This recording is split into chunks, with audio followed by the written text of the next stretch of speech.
The night shift bled into morning the way disinfectant bled into everything else at St. Elora Medical Center. The air always carried it sharp and clean, and a little too eager, like the building was trying to convince you it was in control. Outside the ambulance bay, snow drifted sideways in thin, impatient sheets. The wind in Denver had a habit of finding the smallest gap and making it hurt. She signed the clipboard, wiped ink off her thumb, and listened to the monitors settle into rhythm. A little boy in room 12 lifted his hand. She lifted hers steady for him alone. Jordan Pierce stepped through the staff exit and let the door thump shut behind her. Fluorescent light washed out her face in the window glass for a second, then she was swallowed by the dark. Her scrub top had a faint smear of dried blood near the hem where she had missed a spot. Her jacket was cheap black and worn at the cuffs. She pulled the zipper up to her chin and kept her head down. Behind her, laughter spilled out of the doorway before the latch caught. "Pierce is still here," someone said, a tired, cruel sort of amused. "Of course she is," another voice replied. "She's like a ghost with a badge, always hovering, never saying anything." Dr. Grant Weller's voice cut through clean and confident the way he talked when he wanted people to remember he was in charge. "Some people confuse quiet with competence," he said. "Let her play nurse practitioner in her own head. Just keep her away from the real calls." Jordan did not turn around. She did not change her pace. Her boots crunched on the salted concrete as she crossed the lot. Her breath came out white and steady. In her right pocket, her fingers found the edge of a coin without thinking. Metal, warm from her skin, one nicked rim like a bite mark. She rubbed it once, then stopped, as if touching it too long could pull something loose inside her. A siren wailed somewhere downtown, distant and bored. The city lights beyond the hospital campus looked soft through the snow. Jordan walked toward her car, an old sedan with a dented rear fender and a cracked taillight. She reached for the handle, then paused. A man in a reflective jacket leaned against the security booth near the gate, hands wrapped around a paper cup. Ray Dalton. He looked like somebody had built him out of winter. Broad shoulders, gray stubble eyes that missed nothing. He nodded at her. "Morning, Pierce," he said. Jordan gave him a small nod back. "Ray." He tipped his cup. "You eat. I'm fine." Ray's mouth tightened, not in anger, more like he was filing the answer away. "You're not fine," he said, but he did not push. He glanced at the dark windows of the hospital. They still got you staying late. Jordan looked at her hands. Her knuckles were red from washing. "It's quieter after." Ray snorted softly. "Quieter doesn't mean kinder." Jordan opened her car door. The seat was cold enough to make her flinch. She sat anyway. "Have a good one," she said. Ray stepped back to let her pull out. "Drive slow. Roads are slick." She started the engine. The heater coughed, then blew air that smelled faintly of old coffee and a peppermint gum wrapper. Jordan waited until the windshield cleared enough to see. She pulled out of the lot and took the back street home, the one with fewer traffic lights and fewer reasons to stop. At the first intersection, her phone buzzed in her pocket. She did not look. She kept her eyes on the road. Green light, then red. She stopped with a soft, controlled press on the brake. A pickup truck rolled past too fast, spraying slush. The tires hissed like snakes. Jordan's apartment was a third-floor walk-up, above a closed bakery. The stairs smelled like flour and stale sugar. She climbed them slowly, one hand on the railing, feeling the ache settle into her shoulders, the way it always did after 12 hours on her feet. Inside, the place was small and tidy. No pictures on the walls, no bright colors. A folding chair by the window, a kettle on the stove. Jordan kicked off her boots and set her keys in the same dish as always. She did not sleep right away. She never did. She filled the kettle and lit the burner. While the water warmed, she washed her hands again, then again, until the skin at her fingertips stung. The sink light made her hands look pale, almost translucent. When the kettle whistled, she poured hot water into a chipped mug and held it between her palms, letting the heat sink in. She sat by the window and watched the street. A plow passed blade scraping. A lone man walked a dog, shoulders hunched. The city moved on without needing anything from her. That was the point. When the tea cooled, she set the mug down and reached under the bed. She pulled out a canvas backpack that looked like it had been dragged across gravel. The zipper was stiff. The fabric was faded at the edges. She rested it on her lap and unzipped it with care. Inside were things she told no one about. A headlamp with a cracked strap. A tourniquet still sealed in plastic. A notebook filled with blocky handwriting. And a thin manual with water ripples on the cover pages swollen from old moisture. Jordan flipped it open. Diagrams of ribs and vessels, clean lines, labels in small print. She traced one drawing with the pad of her finger, not reading the words, just following the shape. Her phone buzzed again. She ignored it. She turned another page. The paper smelled faintly of dust and antiseptic, an impossible combination that still made sense to her. She pulled the coin from her pocket and set it on the open page. It was heavier than it looked. The face was scratched, the design worn down by years of being carried. She tapped it once like knocking on wood. Her eyes stayed on the book, but her attention drifted to the corners of the room, to the shadow under the dresser, to the silence between the radiator clicks. A memory tried to climb up her throat, hot and sharp. She swallowed. Her jaw tightened. She forced her shoulders to drop. She breathed in through her nose, slow, out through her mouth, slower, the way she had taught other people to breathe when the world turned loud. The room stayed quiet. No alarms, no voices, no hands pulling at her sleeves, just the soft hum of the refrigerator and the far-off scrape of a snowplow. Jordan closed the manual, not gently, not hard, just final. She slid the coin back into her pocket and stood. The kettle was cold now. The mug sat abandoned on the sill. Jordan turned off the lamp and moved toward the bedroom steps, measured as if she was crossing a line she could not afford to misplace. Jordan lay down fully dressed, the first-time jacket still on one arm, across her stomach like it could hold her together. The mattress gave a quiet sigh. The radiator clicked. Somewhere below, a delivery truck backed into an alley and beeped until it found its mark. She stared at the ceiling until the gray of morning thinned into a lighter gray. When her eyes finally closed, sleep came in pieces, short, blunt, a hallway with too much light, a pulse that would not settle, a wet copper taste that did not belong in her mouth. She woke to the sound of her own breath, not a gasp, not a sob, just a sharp inhale like her body had yanked her back by the collar. The room was still. Her hands were clenched. She opened them slowly and flexed her fingers until the stiffness eased. The coin was in her pocket again. She had not remembered putting it there. Jordan sat up and swung her legs over the side of the bed. The floor was cold. She stood and walked to the sink, turned on the faucet, and let the water run until it warmed. She washed her face, then her hands again. When she looked up, her reflection stared back with the same steady eyes, the same controlled mouth. No makeup, no softness. A woman built out of restraint. She ate a plain piece of toast. She drank coffee that tasted burned. She checked her phone and found 2 missed calls from an unknown number and a text from staffing.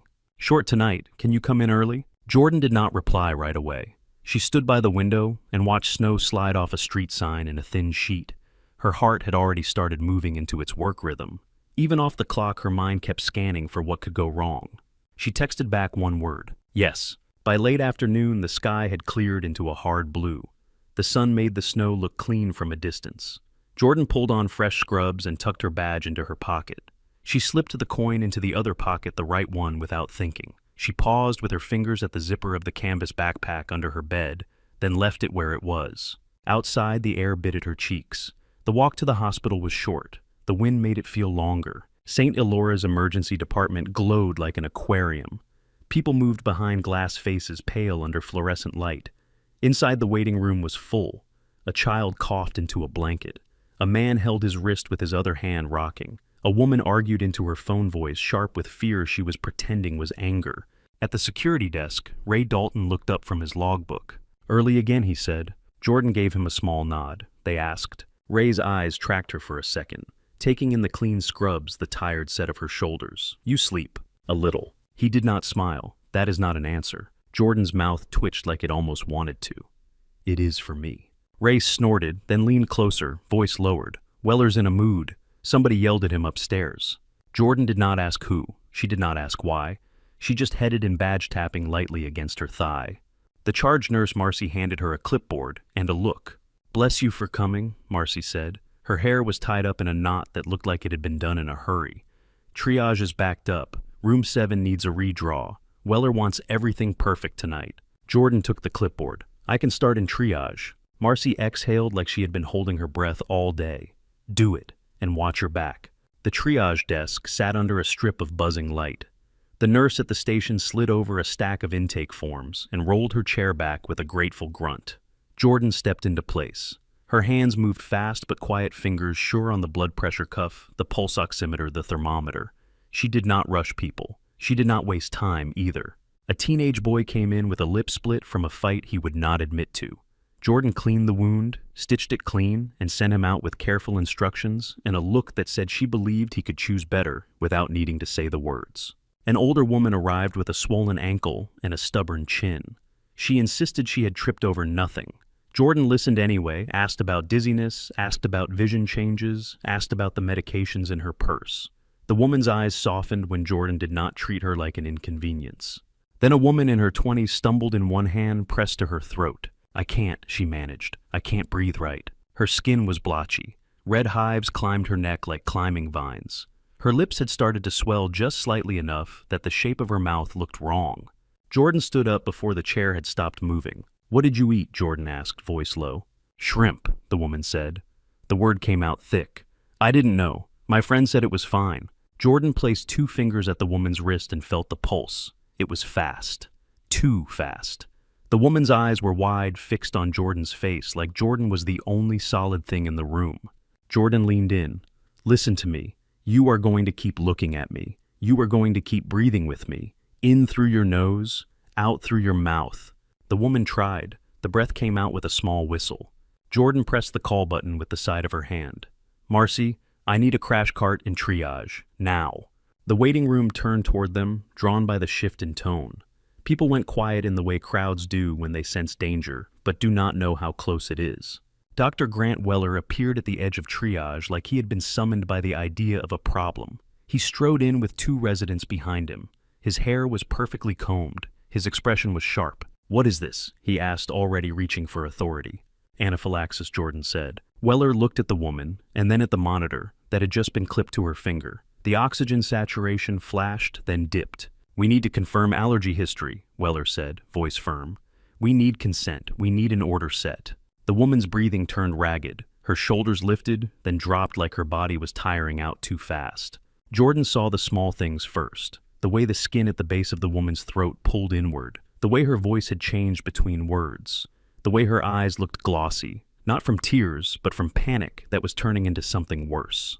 Jordan opened a drawer with one smooth motion and pulled an epinephrine auto-injector from the emergency kit. She did not look at Weller. "We do not have time," she said. Weller's eyes narrowed. Pierce put that down. Jordan met his gaze for the first time. Her eyes were steady. Her voice stayed even. "I am giving it." She did not raise her voice. She did not plead. She simply turned the woman's thigh slightly and pressed the injector in with a clean, practiced motion. A click. A short, sharp inhale from the patient. Marcy arrived with the crash cart, pushing it hard enough that the wheels rattled. Another nurse followed with suction. A resident started fumbling with a mask. Jordan reached for the oxygen mask and placed it over the woman's face, sealing it with the heel of her hand. "Breathe," she said. "Stay with me." The woman's hands clawed at the mask, once then stilled as Jordan's grip held steady. Jordan kept one hand on the mask, the other on the woman's wrist, counting the pulse without counting out loud. Weller snapped at the resident. "Get me a pen. I need to document the dose." The resident froze, confused eyes darting between Jordan and Weller. Jordan spoke again, not loud, but it cut through the noise. "Albuterol. Prepare it now. 2 large bore IVs. Draw tryptase if you can, but not before fluids. Epinephrine can repeat if she drops again." The resident blinked, then moved. The nurse moved. The room for a moment obeyed Jordan's rhythm instead of Weller's. The woman's breathing eased in small increments. Her shoulders settled. Her eyes stayed locked on Jordan's face, still scared, but less trapped. Jordan kept her voice low. "You are doing good," she said. "Keep going." Weller stood at the side, jaw tight, as if the air itself had insulted him. When the oxygen saturation climbed back up, he exhaled hard through his nose. He turned to Jordan. "You do not administer medication without a physician order." Jordan did not flinch. She removed the mask carefully, leaving it ready. She was closing, Jordan said. The words were plain. Weller leaned in too close, voice sharpened into a private threat.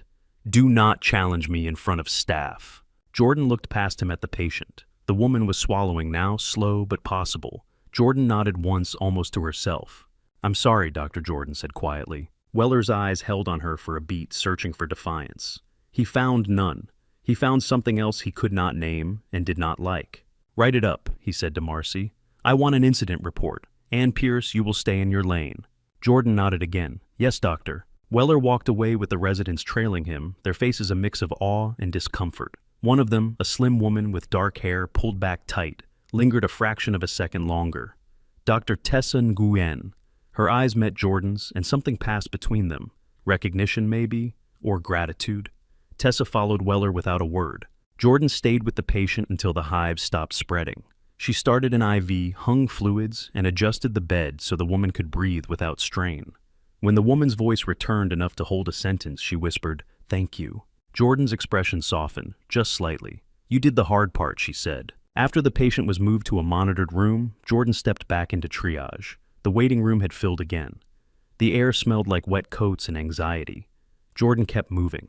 Later, between cases, she caught sight of Weller through the glass of the nurse's station. He was talking to an administrator in a suit, gesturing toward a stack of forms with sharp, irritated motions. The administrator nodded too much, the way people do when they want to avoid conflict. Weller glanced up and saw Jordan watching. He held her gaze for a moment, then turned away as if she had been a stain on the wall. Near midnight, the rush eased. Not quiet, but less frantic. Jordan walked into an empty trauma bay with a mop bucket. She filled it with hot water and disinfectant. The smell hit her immediately, clean and stinging. She dipped the mop and wrung it out, hands working with a controlled strength. The floor shone under the lights as she moved back and forth, the sound of the mop head soft against the tile. Marcy appeared in the doorway with a tired face. "You do not have to do that," she said. Jordan kept mopping. "It helps." Marcy hesitated. Weller filed a report. "You know that, right?" Jordan nodded without looking up. "I know." Marcy studied her. "Most people would be mad." Jordan paused long enough to switch grip on the mop handle. "Most people have energy for that." Marcy's mouth tightened. Then she stepped inside and lowered her voice. "You saved that girl." Jordan resumed the steady motion. "She got here in time."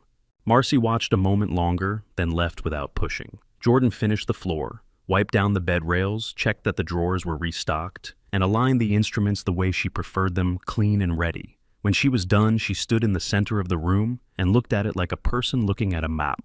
Nothing out of place, nothing waiting to surprise her. In the locker room, she changed slowly. Her shoulders ached, her hair smelled faintly of antiseptic.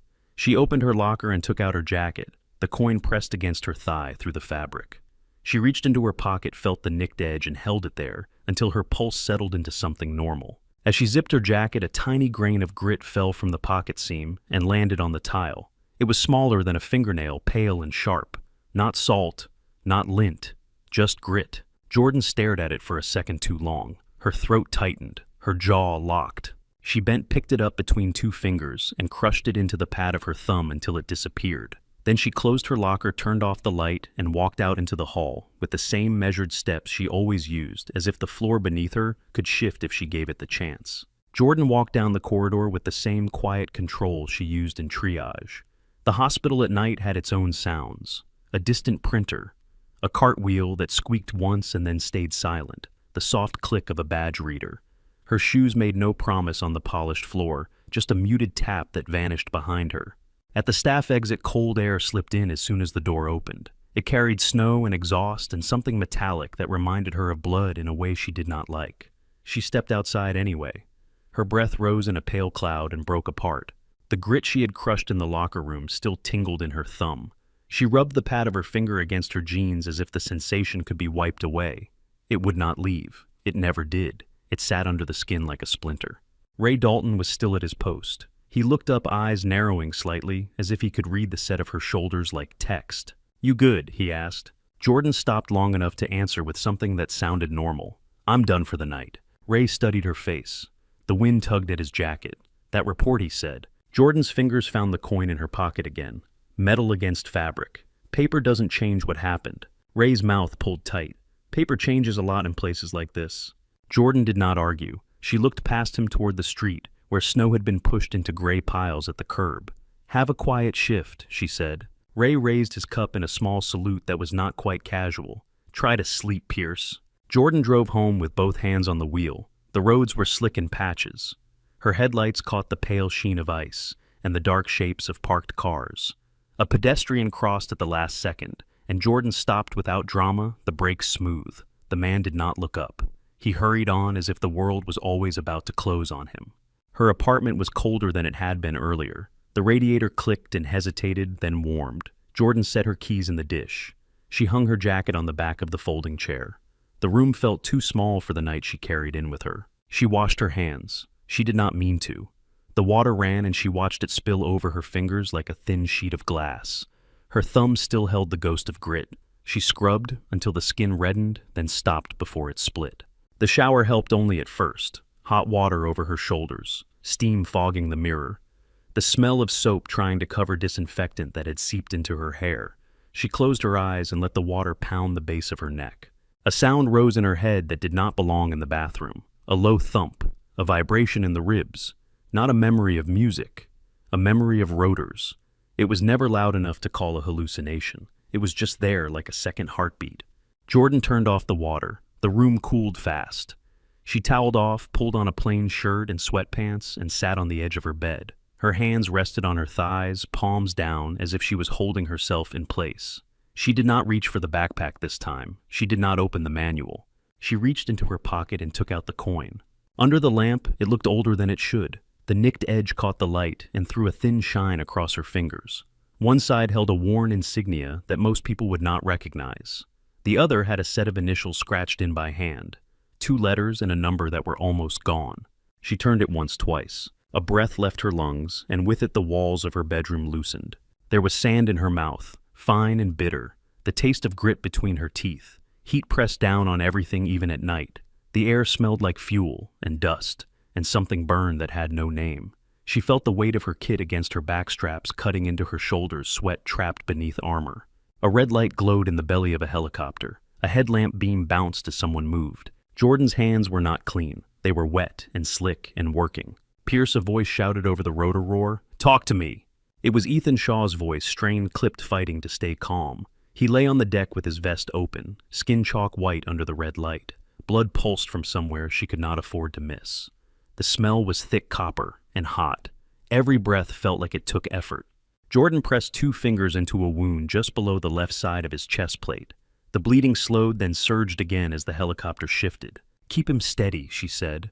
Her voice sounded different there, harder, not louder, just clean. "Do not move him." A teammate hovered close with wide eyes and a rifle still slung as if he could not decide whether the enemy was outside the helicopter or inside Shaw's body. "Air support," someone yelled into a radio. "We need a gun run now." Static answered. Then a voice distant and wrong as if it came from a room with carpet and air conditioning. "Clearance code is pending," the voice said. "Stand by." Jordan's jaw clenched. She did not look up. Her headlamp lit the wound in a tight circle, bright as noon. She saw the rip of tissue, the way the blood pooled, and then slid with the vibration. "Pending," someone repeated, laughing once in disbelief. "They want us to stand by." A flash outside, a sharp crack. The helicopter lurched. Jordan's world narrowed to anatomy and pressure. Her hands remembered what her brain did not have time to name. She reached into her kit for a chest seal, then stopped and switched. Wrong tool, wrong move. She needed access, not a bandage. "Tourniquet," she said. "There is no tourniquet for a chest," a voice snapped back, panicked. Jordan did not argue. She pulled out a folded packet, tore it open with her teeth, and spread gauze with practiced speed. She braced her elbow against the deck for stability. She pressed, then shifted her fingers following the line of a rib until she found the exact point where the body gave away the truth. A soft place that should have been firm, a tremor under her touch. "Rib 5, she said under her breath, as if naming it kept it from moving. Ethan Shaw tried to speak. Blood flecked his lips. He coughed and winced, and Jordan saw his eyes track to hers with something that looked like apology. "Stay with me," Jordan told him. "Do not go quiet on me." Outside, gunfire chewed at the air. Inside, the rotor wash turned every movement into a fight. "Code still not cleared," the radio said again, calm as a weather report. A teammate shouted a name into the dark and got nothing back. Then came the sound Jordan never forgot. Not the boom, not the scream. The sudden absence of 3 voices at once, like somebody had switched off a room. The helicopter tilted hard. A sharp smell rushed in burning plastic and scorched earth. The red light flickered. Jordan did not look toward the open door. If she looked, she would lose the only thing she could still save. She forced her hands to stay steady. She slid a finger under the torn edge of the tissue, found the source, and clamped down with a tool she should not have been able to use in that space. Her kit was not built for comfort. It was built for seconds. Ethan's pulse jumped under her wrist. He sucked in air, thin but real. "Pierce," he rasped. "You are bleeding." Jordan looked down and saw her own forearm cut, blood mixing with his, impossible to separate. "It's fine," she said. "It's not mine." A laugh burst from someone nearby, raw and broken. "Of course it's not." Jordan reached for adhesive and made a patch, not pretty, not textbook, just right. She placed it where it mattered most, adjacent to a scar she could already feel, beginning in her mind. She pressed until her fingers cramped. The helicopter shook again and the headlamp beam danced, but her hands did not slip. "Hold," she ordered. Someone held. When they finally landed, the night air hit her like a wall. Dust and heat, the smell of distant smoke. Voices running toward them, boots pounding. Jordan stepped out with Ethan's blood drying on her wrists.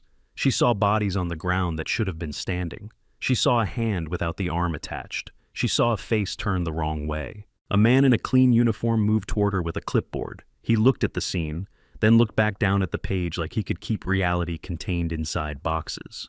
"Who authorized the request?" he asked. Jordan stared at him, at the crisp paper in his hands, at the neat lines waiting for signatures. Her ears rang. Her mouth tasted like sand and metal.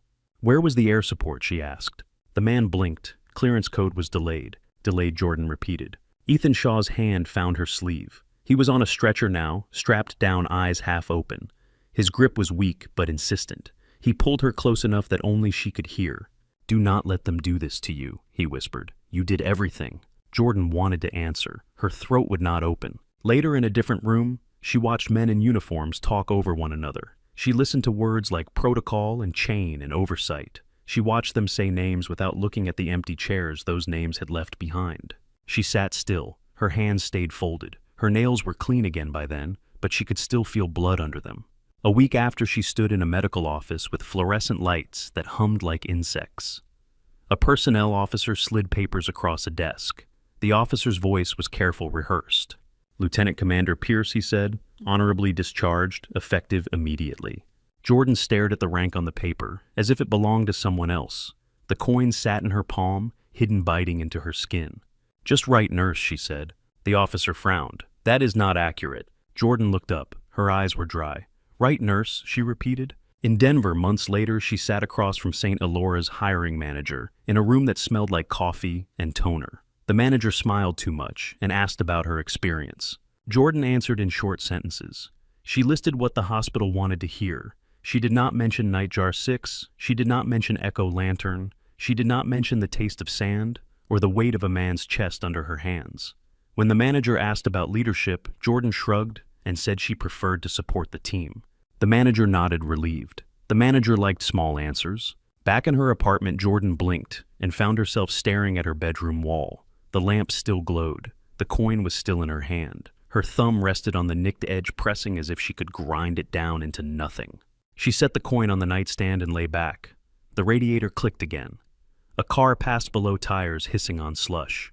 Her breath slowed, then caught for half a second before she forced it smooth. In the silence, she could almost hear the mop in the trauma bay. Back and forth, back and forth. A sound that meant the floor was clean.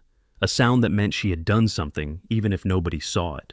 Jordan closed her eyes and kept them closed, holding her body still, until the room stopped feeling like it might tilt.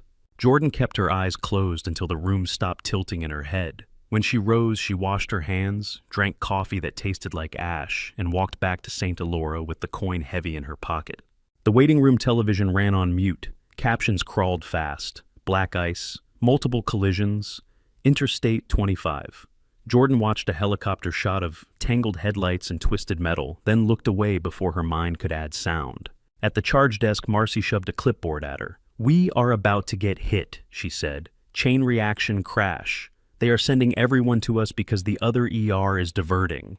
Jordan pulled on gloves. "How many trauma bays are ready?" "One," Marcy said. "Weller wants the rest spotless for inspections." The first siren arrived like a knife. The ambulance doors burst open, and cold air rushed in with the smell of wet asphalt and diesel. Paramedics rolled a gurney through the sliding doors. The patient's face was gray lips, parted eyes, unfocused. "Male 47, the medic called. Restrained driver, hypotensive, suspected internal bleed, airway compromised." Jordan was at the rail before the bed stopped. Radial pulse was gone. Carotid was a thread. Dr. Grant Weller swept in behind them, crisp and loud. "Monitors, labs, type and cross, call CT, move." A second gurney followed, then a third. A young woman with blood in her hair. An older man clutching his chest, breathing in wet stutters. The bay filled with people and noise and plastic tearing open. Weller took the head of the first bed and reached for the laryngoscope. The oxygen number dipped. 90, 85, 81.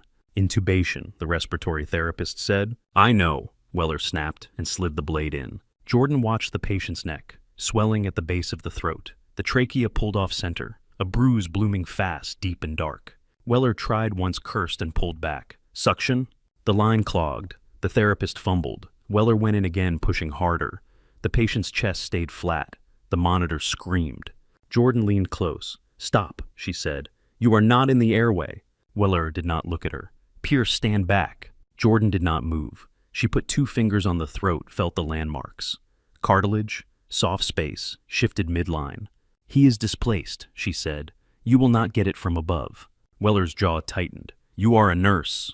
The oxygen number slid into the 70s. The patient's lips turned blue. The therapist looked between them, waiting. Jordan opened the airway kit on the cart. Her hands moved with quiet precision. Marcy appeared at the doorway and froze. "Jordan," Marcy whispered. "Hold him still," Jordan said. Weller stepped toward her. "Absolutely not. That is physician only." Jordan met his gaze. "Then be a physician," she said. "Get air into him." Weller hesitated for half a beat. Jordan picked up the scalpel. The cut was quick and clean. She inserted the tube, angled it, secured it. She squeezed the bag. The chest rose. The monitor softened into a steady beep. Oxygen climbed. 81, 86, 90. Nobody spoke. The bay held still around the sound of breath returning. Weller stared at the tube, then snapped into command. "Document time. Confirm identification. Wristbands verified. Now." A clerk fumbled with labels. A scanner chirped, then failed. Someone swore and tried again. Tessa Nguyen slipped in beside Jordan, eyes wide but focused. She handed Jordan gauze without being asked. "Pressure dressing," Jordan said, "and call blood." Weller turned on Jordan low enough that only she could hear. "You just made me liable." Jordan kept her gaze on the patient's face color, returning by degrees. "He has air," she said. Weller walked away. He began firing orders at the other beds, his voice rising, then blaming equipment when the room did not obey him fast enough. Jordan's gloves were slick with sweat under the harsh lights. The air tasted like disinfectant and diesel sharp enough to make her tongue feel numb. She slid her hand into her pocket for 1 second and pressed her thumb to the nicked edge of the coin, not looking down, just feeling the bite of metal. In, out, in, out. The rhythm steadied her shoulders. Tessa hovered close as they moved to the next bed. "How did you know to cut there?" she asked, voice low, as if asking too loudly might break the spell. Jordan tightened tape on the airway tube. "Because he stopped moving air," she said. Tessa held her gaze for a beat, then nodded and turned back to work. Another ambulance rolled in with a child on the stretcher. His mother ran beside the gurney, eyes wild. Jordan guided her to the wall where she could still see. "Stay here," Jordan said. "Watch his lips. Tell me if they change." The mother nodded, gripping the edge of her coat like it was a rail. Across the bay, the young woman with blood in her hair began to cough. Pink froth dotted her lips. Her oxygen dropped in sharp steps. A resident asked for an X-ray.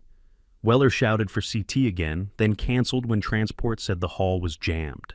Jordan saw the lag in one side of the woman's chest. She moved in palms flat, feeling the rise. "She has a pneumothorax," Jordan said to Tessa. "Needle kit."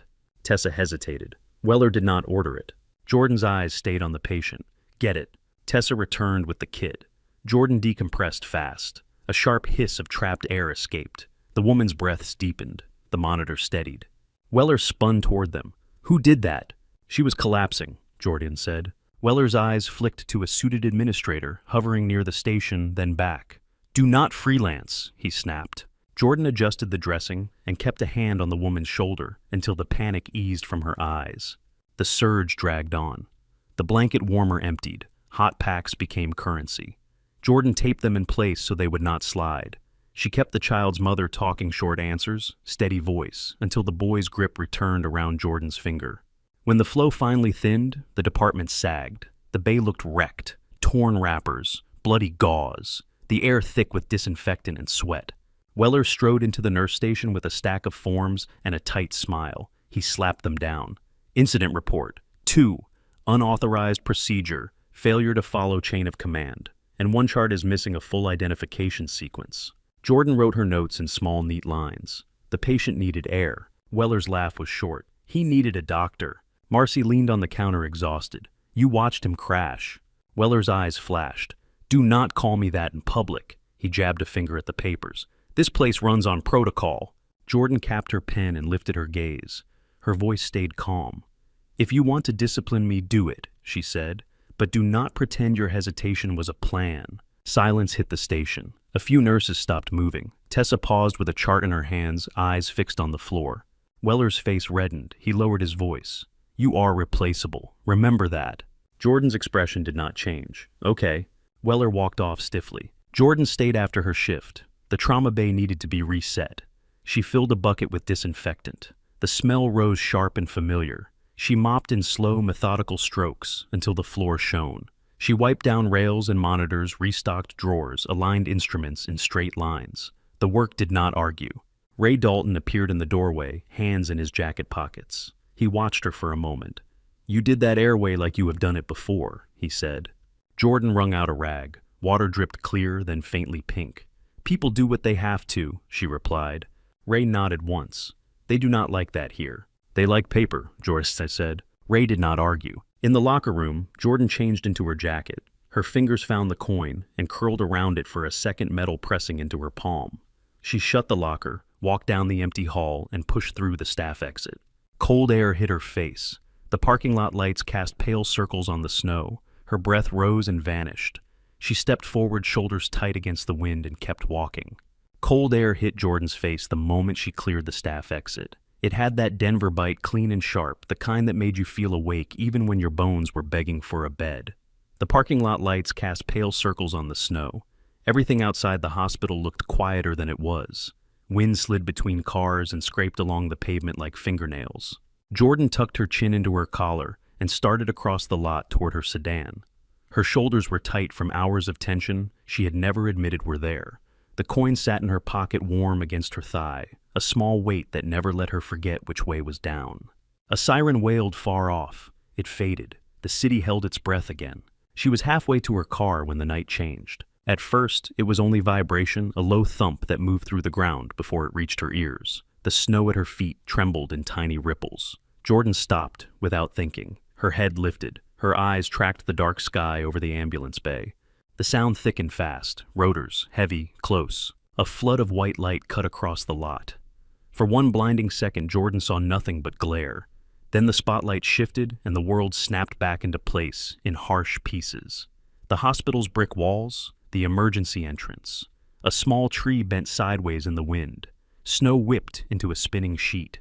The helicopter dropped in low and hard, its landing lights flaring. A Black Hawk. Not a medical transport, not the kind that came politely to the helipad with a request routed through administrators.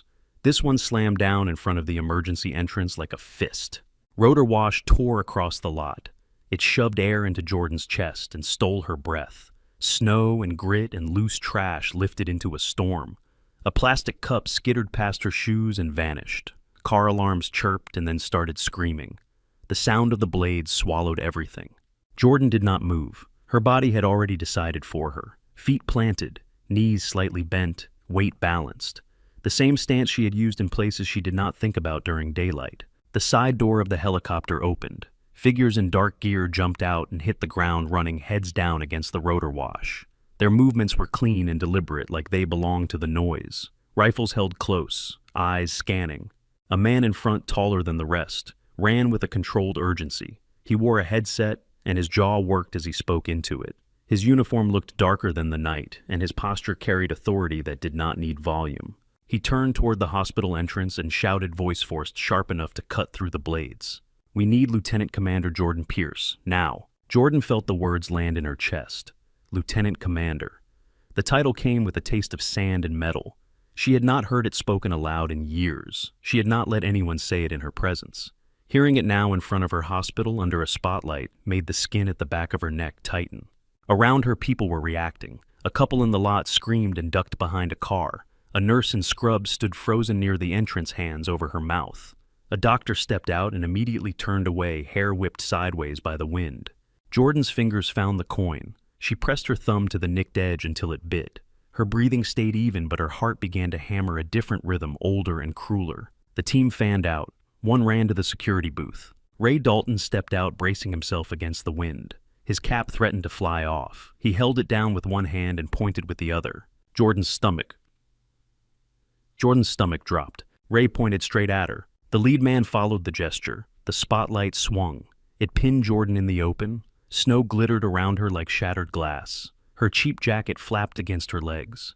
Her hair was still damp at the edges from sweat that had dried in the locker room. The lead man moved toward her at a run, then slowed to a walk as he got close. He stopped 3 feet away, planted his boots, and did something that felt wrong in a parking lot under screaming blades.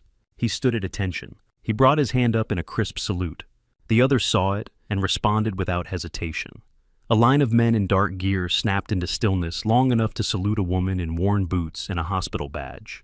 Jordan's throat tightened. Her vision narrowed. The hospital behind them seemed far away like a set piece. The lead man dropped his salute and spoke, voice low but firm.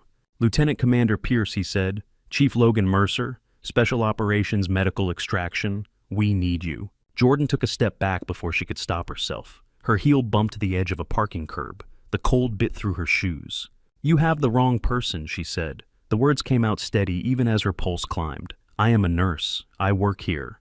Mercer's eyes stayed on her face. Not angry, not impatient. Focused, like he was measuring her in a way that had nothing to do with scrubs or badges. "We do not have the wrong person," he said. "Commander Ethan Shaw is critically injured. He requested you by name." The coin pressed into Jordan's palm. She felt her fingers curl around it like a reflex. Ethan Shaw. Hearing that name out loud did something to her posture. It pulled her shoulders back and then tried to fold them inward at the same time. She swallowed. "There are military surgeons," she managed. "There are hospitals." Mercer leaned closer so she could hear him. Rotorwash shoved his words sideways, but he kept his mouth near her ear level. "He is losing pressure," Mercer said. "Internal trauma. Complicated. They cannot locate the bleed. It is near an old repair. He said only you know where." Jordan's eyes flicked to Mercer's face, then past him to the helicopter. The open door looked like a mouth. The inside was red-lit and waiting. "It is not possible," she said, and hated how much it sounded like pleading. Mercer's voice stayed calm. "He said you would try to talk your way out of it. He said I should ignore that." Jordan's breath caught. She stared at the dark line of Mercer's jaw, at the small frost forming on his collar. He looked like a man who did not waste time with emotion, but his eyes held a flicker of it now. Not fear, not pity, respect with an edge of desperation. Behind Mercer, Ray stood near the security booth, shoulders squared against the wind, watching Jordan like he was holding the space for her to make a choice. His face was tight. He looked like he wanted to say something and knew he should not. The hospital doors opened again. A burst of warm air spilled out, carrying disinfectant and voices. Dr. Grant Weller stepped out, flanked by 2 residents and a nurse who looked terrified. Weller wore his white coat like a flag. He had not bothered to button it. The wind snapped it behind him. He took in the helicopter, the soldiers of the spotlight. For half a second, his expression slipped. Not disbelief, calculation. Then he walked forward, chin lifted. "Hey!" Weller shouted, voice strained against the rotors. "You cannot be here. You need to clear this through administration. This is a hospital." Mercer did not look at him. Weller moved closer, angry now that the attention was not his. "That woman is not authorized," he called, pointing at Jordan. "She is a junior nurse. She has no clearance to do anything beyond basic care." Mercer turned his head slowly. The movement was small, but it shifted the energy around him. Weller's voice faltered without understanding why. Mercer's gaze settled on Weller, cool and flat. "Dr. Mercer said, and it did not sound like respect. It sounded like a label he was reading off a file. Step back." Weller scoffed. "You do not get to order me in my own emergency department." Mercer took 1 step toward him. He did not raise his voice. He did not threaten. He simply spoke with a steadiness that made the words feel heavier than shouting. "This is a priority medical extraction," Mercer said. "Requested by a commissioned officer who is currently dying. Your feelings are not part of this." Weller's face flushed. He glanced toward the residents behind him, searching for support. Their eyes avoided his. The nurse looked at Jordan with something like awe and confusion mixed together. Weller tried again. "You need a physician," he snapped. "If you take her and something happens, this institution will not be liable." Mercer's mouth tightened, almost a smile, and not at all friendly.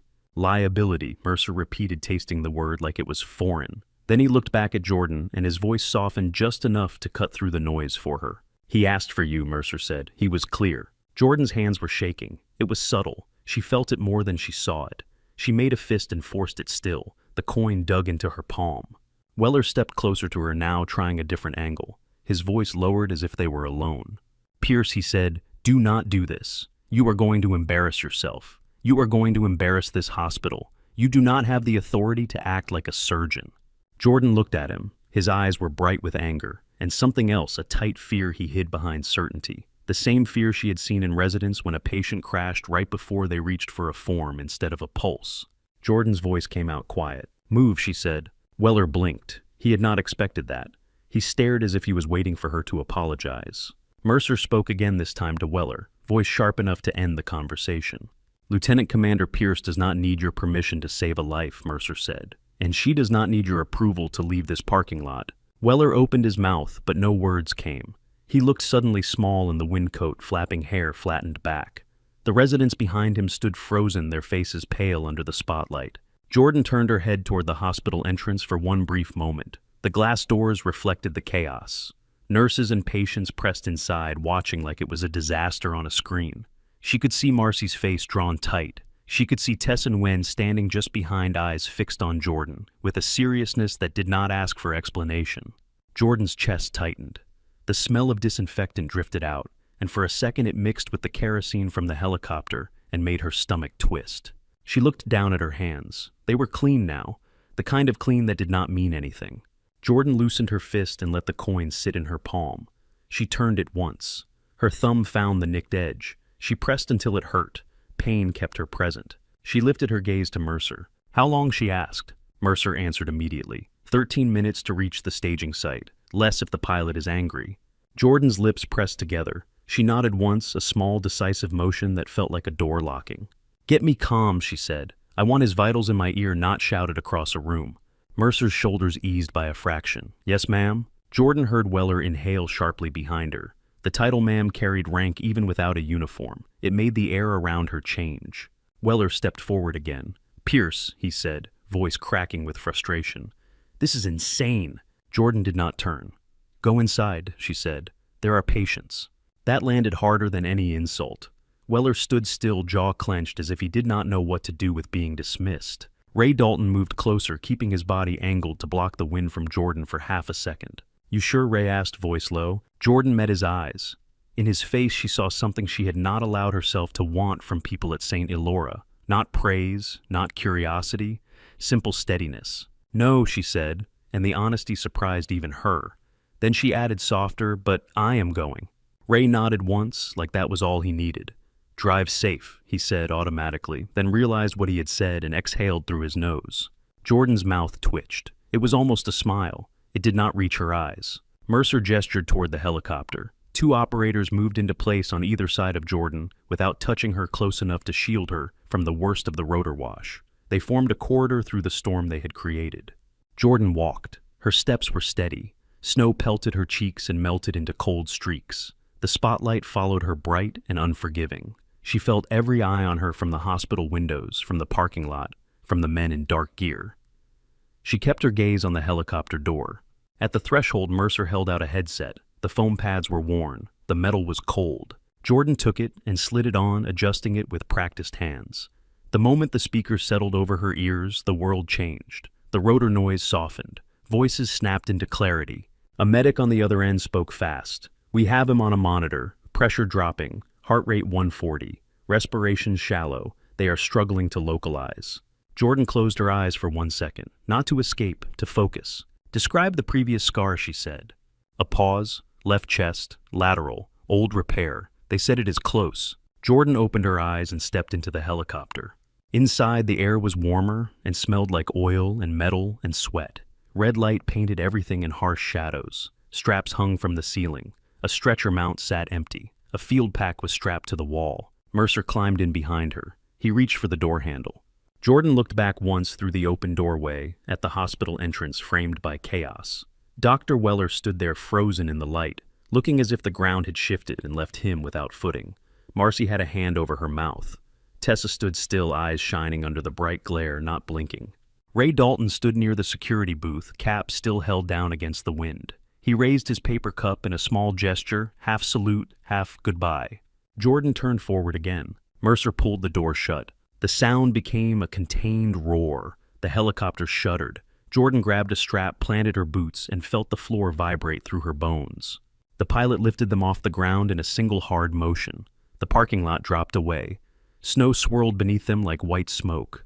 Jordan did not look down. She tightened her grip on the strap until her knuckles went pale, and she listened to the vital signs in her ear as the city lights blurred into streaks beyond the small window. The helicopter climbed fast. The floor trembled under Jordan's boots, and the straps overhead swayed with each shift in pitch. Red light painted Mercer's face in hard shadows. The city fell away until it became a scatter of pale dots in a dark bowl. Jordan kept one hand on the ceiling strap. The other pressed the headset tighter against her ear. "Say it again," she said. A voice crackled through the comms, clipped and strained. "Pressure is 68 systolic and dropping. Heart rate 148. We have diminished breath sounds on the left. Abdomen is rigid. They tried ultrasound twice. Too much artifact." Jordan pictured it without effort. Hands slipping on gel. A screen filled with noise. A room full of bodies waiting for the machine to tell them what their fingers should have already found. "Any external bleeding?" she asked. "Negative." "Any change with fluids?" Jordan said. A pause. The voice returned lower. Minimal response. "He is cold. They do not have a warmer. They are hand-warming bags under blankets." Jordan closed her eyes for half a second. She tasted copper. Not real. Memory. She forced it back down. "Keep him warm," she said. "Keep pressure on the left lateral chest dressing only if it seeps. Do not lift it. Do not explore it." Mercer watched her silent, as if he was learning her tempo. His hands were braced on his knees. He did not look nervous. He looked alert in a way that had nothing to do with fear. Jordan turned toward the wall, where a field pack was strapped down. She unbuckled it and pulled it into her lap. The buckle snapped open with clean, familiar clicks. The smell that rose from the pack was a mix of nylon and alcohol swabs and old dust. It hit her like a door opening. She started laying items out on the bench seat beside her. Gauze packs, tape, hemostatic dressing, a compact suction unit with a low battery light already blinking, a small kit labeled airway. Mercer leaned in. "We can get you whatever you need," he said. "Tell me." Jordan did not look at him. She was counting what she had. "I need warmed fluids," she said. "We have saline," Mercer replied. "I said warmed," Jordan answered flat. "Cold fluid worsens coagulopathy. It worsens shock. Do you have a fluid warmer?" Mercer hesitated. "No." Jordan nodded once. "Then I need 2 medics ready to hand warm and hand pump. I need them rotating. Nobody gets tired and nobody gets sloppy." Mercer's jaw tightened. "Done." Jordan reached deeper into the pack and found a headlamp. She tested it. The beam cut through the red cabin light in a sharp white circle. She clicked it off and set it beside her. Her fingers moved to the tourniquet she kept seeing in her mind. She had one in the pack sealed, useless for a chest, but her hands paused on it anyway, like touching it kept her anchored. Mercer leaned closer, voice lowered. "The base surgeon is good," he said, "but he said the injury pattern is strange. He said Shaw kept repeating your name." Jordan kept her gaze on the equipment. "He repeats names when he is scared," she said. Mercer blinked at that. "Is he scared?" Jordan finally looked at Mercer. The red light made her eyes look darker. "He is human," she said. Then she looked away again. The helicopter hit a pocket of turbulence. The strap in Jordan's hand snapped taut. Her shoulder jolted. The pack on the bench slid and she caught it before it fell. Mercer steadied himself and reached to secure the loose items with a bungee cord. He moved with competence, no wasted motion. Jordan watched him do it and filed it away. People like him understood the value of quiet. A new voice came over comms, sharper and younger. "Commander Pierce, this is Petty Officer Sato. I am on Shaw now. His skin is mottled. Cap refill is poor. He is in pain but not fully lucid." Jordan adjusted the headset mic closer to her mouth. "Sato, look at his left chest. Do you see an old scar?" "Yes," Sato said. "It runs under the pec, curving laterally. It is faint, like it was done fast." Jordan's throat tightened. She did not let it change her voice. "Do not press on the scar," she said. "Press just inferior to it, 1 finger width, and tell me if you feel crepitus." "A beat?" "Yes, light crepitus." Jordan nodded to herself. "That tells you air is tracking. He may have a leak. Do not needle him unless he decompensates. If you needle, go 2nd intercostal, mid-clavicular, or 5th intercostal, anterior axillary, but be careful. He has a previous repair." Sato exhaled, understood. Jordan clicked the mic off and sat back. The coin in her pocket felt heavier now, as if it had absorbed the words. She slipped her hand into the pocket and wrapped her fingers around it. The nicked edge cut into her skin. Mercer watched her hand disappear into the pocket. He did not comment. He asked instead, "What do you need from me right now?" Jordan took a slow breath. In through her nose, out through her mouth. She made it look casual. It was not. I need facts, she said. Not opinions, not paperwork. Facts. What is the weather at the landing zone? Mercer tapped his headset. Cold, wind gusts, visibility fair. I need the pressure altitude, Jordan said. Mercer repeated it into the mic. A moment later, a pilot's voice came back calm and bored the way good pilots sound. Elevation around 5,400, pressure altitude trending higher, gusting from the northwest. Jordan did mental math without moving her lips. Higher altitude meant thinner air, harder ventilation, harder oxygenation. She looked at the small oxygen tank strapped near the door. How much oxygen do you have? She asked. Mercer glanced. 2 small tanks, not full. Jordan nodded. Then we do not waste it, she said. No one panics and cranks flow for comfort. We use it for need. Mercer's eyes held hers for a second. You talk like you have done this 100 times. Jordan looked down at the equipment again. Enough, she said. The comms crackled. Sato's voice returned tighter. Commander, his pressure just dropped again. 60 systolic. He is less responsive. Jordan's chest tightened. She kept her voice even. Give a small bolus, she said. Not a flood. Just enough to maintain perfusion. Keep him warm. If you have tranexamic acid, give it. If you do not waste time looking. We have TXA, Sato said quickly. Good, Jordan replied. Give it. Another jolt rocked the aircraft. The red cabin light flickered once, then steadied. A warning tone chirped and cut off. Mercer looked up. Comms are getting rough, he said. Jordan felt it too. The voices were thinning, breaking into static. The world outside the small window was only dark and snow haze. She leaned toward the headset mic and spoke carefully, slow enough to cut through interference. Sato, if I lose you, do not change anything without a clear trigger. Warmth, pressure, minimal movement. Keep the dressing intact. Static answered. Then Sato's voice faint. Copy. The line went dead. Jordan stared at the headset for a beat. She did not swear. She did not show panic. She reached up and slid the headset off, set it on the bench, and sat very still. Mercer watched her. We will get it back. Jordan shook her head once. Maybe, she said, but we do not rely on maybe. She pulled a small notebook from the pack and opened it on her knee. The pages were filled with tight handwriting and simple sketches. She drew a quick outline of a rib cage, then marked a curved line where the old scar would be. She circled a point near the 5th rib and paused. Mercer leaned in, careful not to jostle her. That is where the repair is. Jordan did not answer directly. She traced the circle once with the pen tip. This is where a mistake becomes fatal, she said. Mercer's voice lowered. Is that what you are afraid of? Jordan's eyes stayed on the page. I am not afraid of blood, she said. I am not afraid of working. I am not afraid of being blamed. She shut the notebook with a soft snap. I am afraid of hesitation, she added. Mercer held her gaze. His face was calm, but his eyes sharpened, as if that word translated into something personal. He nodded once. Then we will not hesitate, he said. Jordan turned to the pack again. She checked the suction battery, then set it aside, and reached for manual suction tubing as backup. She rolled tape onto the edge of the bench for quick grabs. She laid gauze in stacks. She tested the headlamp again and clipped it to her collar since she was not wearing a helmet. Her hands moved with an economy that looked almost like calm. Her breathing stayed measured, in through the nose, out through the mouth. She did it twice, then stopped before it looked like a ritual. Mercer shifted and pulled a small plastic pouch from his vest. This is all we have for sterile field, he said, offering it. Jordan took it. It held 2 drapes and a handful of antiseptic wipes. Not enough. She nodded anyway. It is something, she said. She wiped the bench with one swipe, then another, the smell of alcohol cutting through fuel and sweat. The helicopter began to descend. Jordan felt it in her stomach first, then in the change of vibration through the floor. The rotor wash sound altered deeper and closer, as if the air thickened beneath them. Mercer spoke into his mic. Ground, this is Vulture 2. We are 2 minutes out. Clear the zone.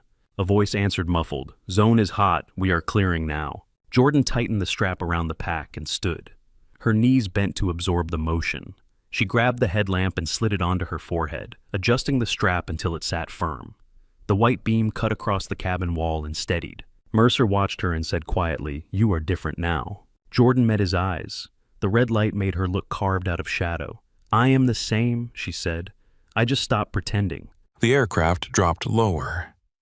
Through the window, Jordan caught a glimpse of floodlights on snow, a wide-open pad figures moving fast in heavy coats. The landing gear hit hard, and the cabin jolted. Jordan braced eyes forward, headlamp on hands ready. The door latch clicked. Cold air knifed in before the door even opened. It carried the smell of burned powder and wet earth. The noise outside was sharper than the helicopter human voices shouting into the wind. Mercer reached for the handle. Jordan wrapped her fingers around the coin one last time, then let it go. She stepped toward the door as it swung open, and the white glare from the floodlights poured in. Cold hit Jordan's teeth the instant she stepped into the open door. Floodlights washed the landing zone in a hard white glare that made every moving shadow look sharp. Wind tore across the pad and shoved loose snow into spirals. The smell was wrong for Colorado. Burnt powder, hot metal, jet fuel. It did not belong in mountain air, and her body did not care. It recognized it anyway. Mercer jumped down first boots, finding the ground with a solid thud. 2 operators flowed out after him, scanning left and right with heads low. Jordan followed, one hand gripping the strap above the door. The rotor wash slammed into her chest. Her jacket snapped against her legs. She planted her boots, bent her knees, and stepped clear of the skids. Voices rose through the wind, short calls, names, orders that sounded like they had been yelled 1,000 times and never wasted a syllable. A line of figures in heavy coats and tactical gear ran toward them from a cluster of tents and vehicles. Their faces were partially covered, eyes narrowed against the cold. One of them shouted as he ran, "She is here. Clear the triage lane." The group split. Without anyone telling them how, they formed 2 lines that created a narrow corridor from the pad to a lit area beside a canvas shelter. It was not ceremony. It was necessity. The corridor kept people from colliding in the wind and noise. It also did something else. It made a path. Jordan felt their eyes on her, not the curious kind she got at St. Elora. These eyes did not measure her by her badge or her jacket. They measured her by what she might do in the next minute. Mercer moved to her side close enough that his body shielded her from the worst gusts. He pointed ahead. "Stretcher is under that light," he said. "They have a warming tent, but he could not tolerate movement. They kept him here." Jordan nodded once. Her headlamp beam cut across the snow, then steadied on the corridor. She walked into it without looking left or right. As she moved, the helicopter noise fell behind her. Wind took over. The flap of canvas, the clink of metal. A generator hum that sounded strained. Someone coughed. Someone swore softly when a glove slipped. The stretcher sat under a portable light tower. Its glow made the blood on the sheet look almost black. Ethan Shaw lay strapped down his chest, wrapped in a thick dressing that had been reinforced with tape. His face was pale lips, dry eyes half open. A medic crouched at his left side, one gloved hand pressed near the dressing, the other holding an IV line that ran to a bag tucked under a blanket. Another medic stood at the head squeezing a bag valve mask in slow controlled breaths. Jordan stepped to the stretcher and the world narrowed. She took Shaw's wrist and found a pulse that was fast and thin. She watched his chest rise under the dressing uneven. She leaned close enough to hear his breathing under the wind and the hum. His eyes shifted. They found her face as if it was the only thing in focus. He tried to smile. It came out crooked. "Told you," he rasped. Jordan did not answer the words. She answered his body. Her fingers moved to his neck, checking the jugular pulse. Then to the ribs, light pressure, careful. She felt the vibration of air under skin, a faint crackle, crepitus. She did not let her face change. "Talk less," she said. "Breathe more." His throat worked, still bossy. Jordan's mouth tightened. It was almost an expression, then it vanished. Still bleeding, she replied. A figure pushed through the corridor, moving with purpose and anger.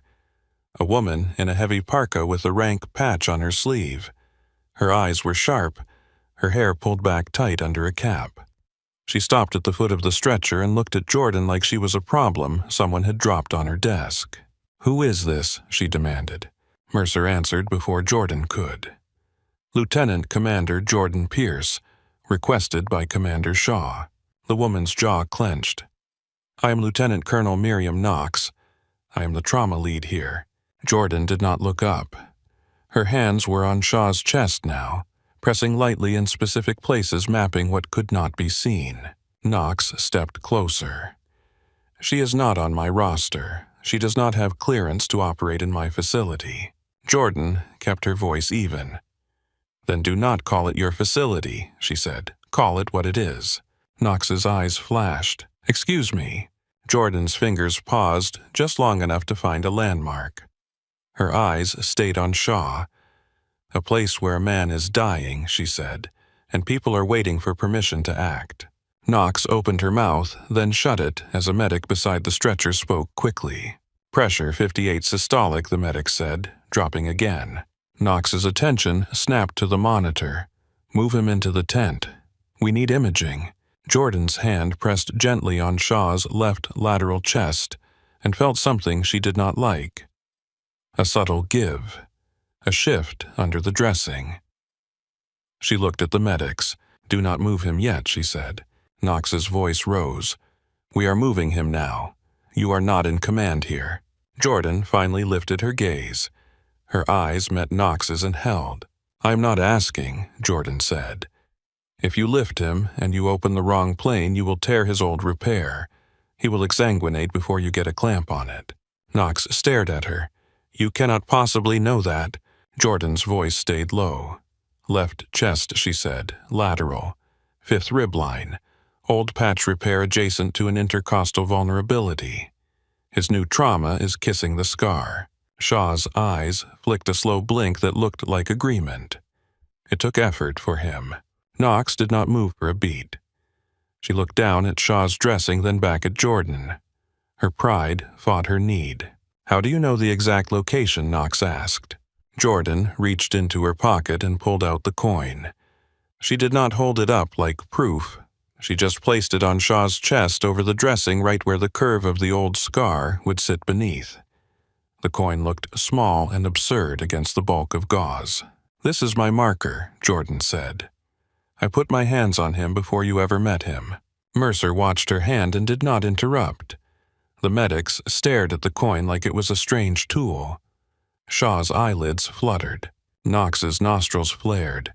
If you touch him without sterile prep, you risk infection. Jordan's headlamp beam swung to Knox's face for a brief second. White light in Knox's eyes. Then it slid away. Infection kills later, Jordan said. Bleeding kills now. Jordan turned to Mercer. I need a clean surface. I need heat. I need light. I need suction that works. And I need someone to keep the wind off my hands. Mercer nodded and barked short orders. People moved. A folding table was dragged closer. A canvas wall was pulled into place to block the worst gusts. A medic brought a portable heater that blew lukewarm air with the smell of fuel and dust. Someone else shoved a light closer, and the brightness made Shaw's skin look almost translucent. Jordan ripped open antiseptic wipes and scrubbed her hands until the smell of alcohol cut through everything. She did not have a sink. She did not have time to want one. She wiped Shaw's skin around the dressing, working fast, careful. She looked at the medic holding the bag valve mask. Name, Jordan said. Petty Officer Sato, the medic, answered immediately, eyes locked on her. Jordan nodded once. Sato, keep his ventilation steady. Do not chase numbers. Just keep him moving air. Sato swallowed and nodded back. Yes, ma'am. Jordan turned to the other medic. You? She said. Corpsman Alvarez.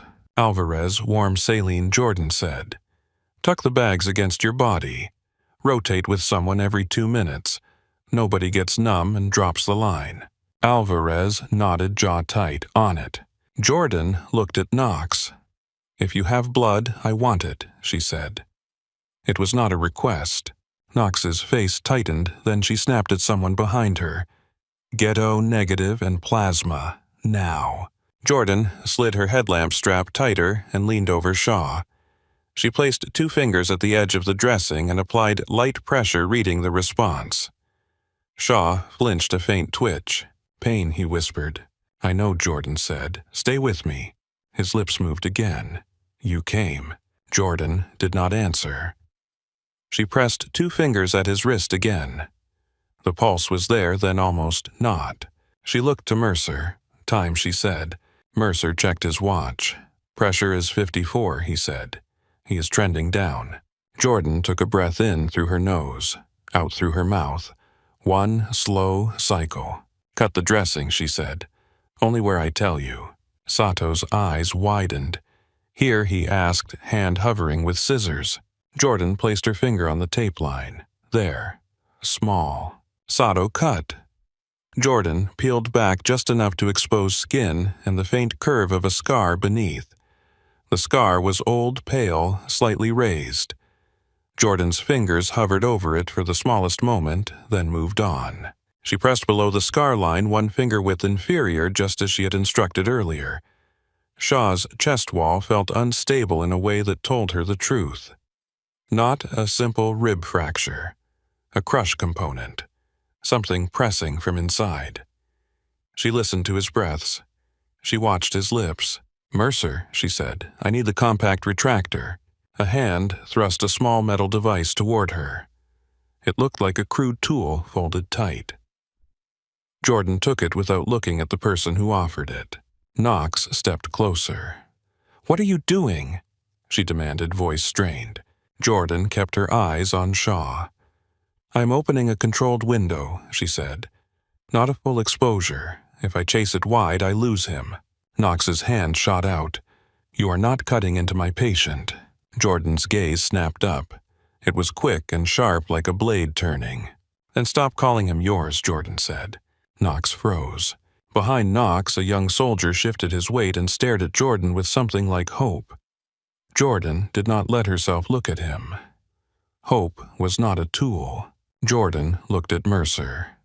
"Hold the light," she said. Mercer moved into position, angling the portable light so her headlamp did not cast harsh shadows. His hands were steady. Jordan made a small incision near the edge of the scar, not on it. Her movements were precise, minimal, like she was cutting a line drawn only in her head. Blood welled immediately dark and slick. Alvarez cursed softly. "That is a lot." Jordan's voice stayed calm.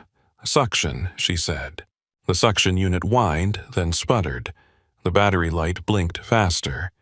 Jordan did not look at it. "Manual," she said. A hand shoved tubing toward her. She guided it into place and watched the field clear just enough to see. There it was. The source hidden, pulsing wrong. A deep laceration along an intercostal vessel tucked behind the tissue that wanted to swell and close, then burst again. Jordan's fingers moved. Clamp, pressure. A quick pack of hemostatic gauze into the narrow space. She did not fight the bleeding by chasing it. She contained it, held it, forced it to behave. Shaw made a sound that was more breath than voice.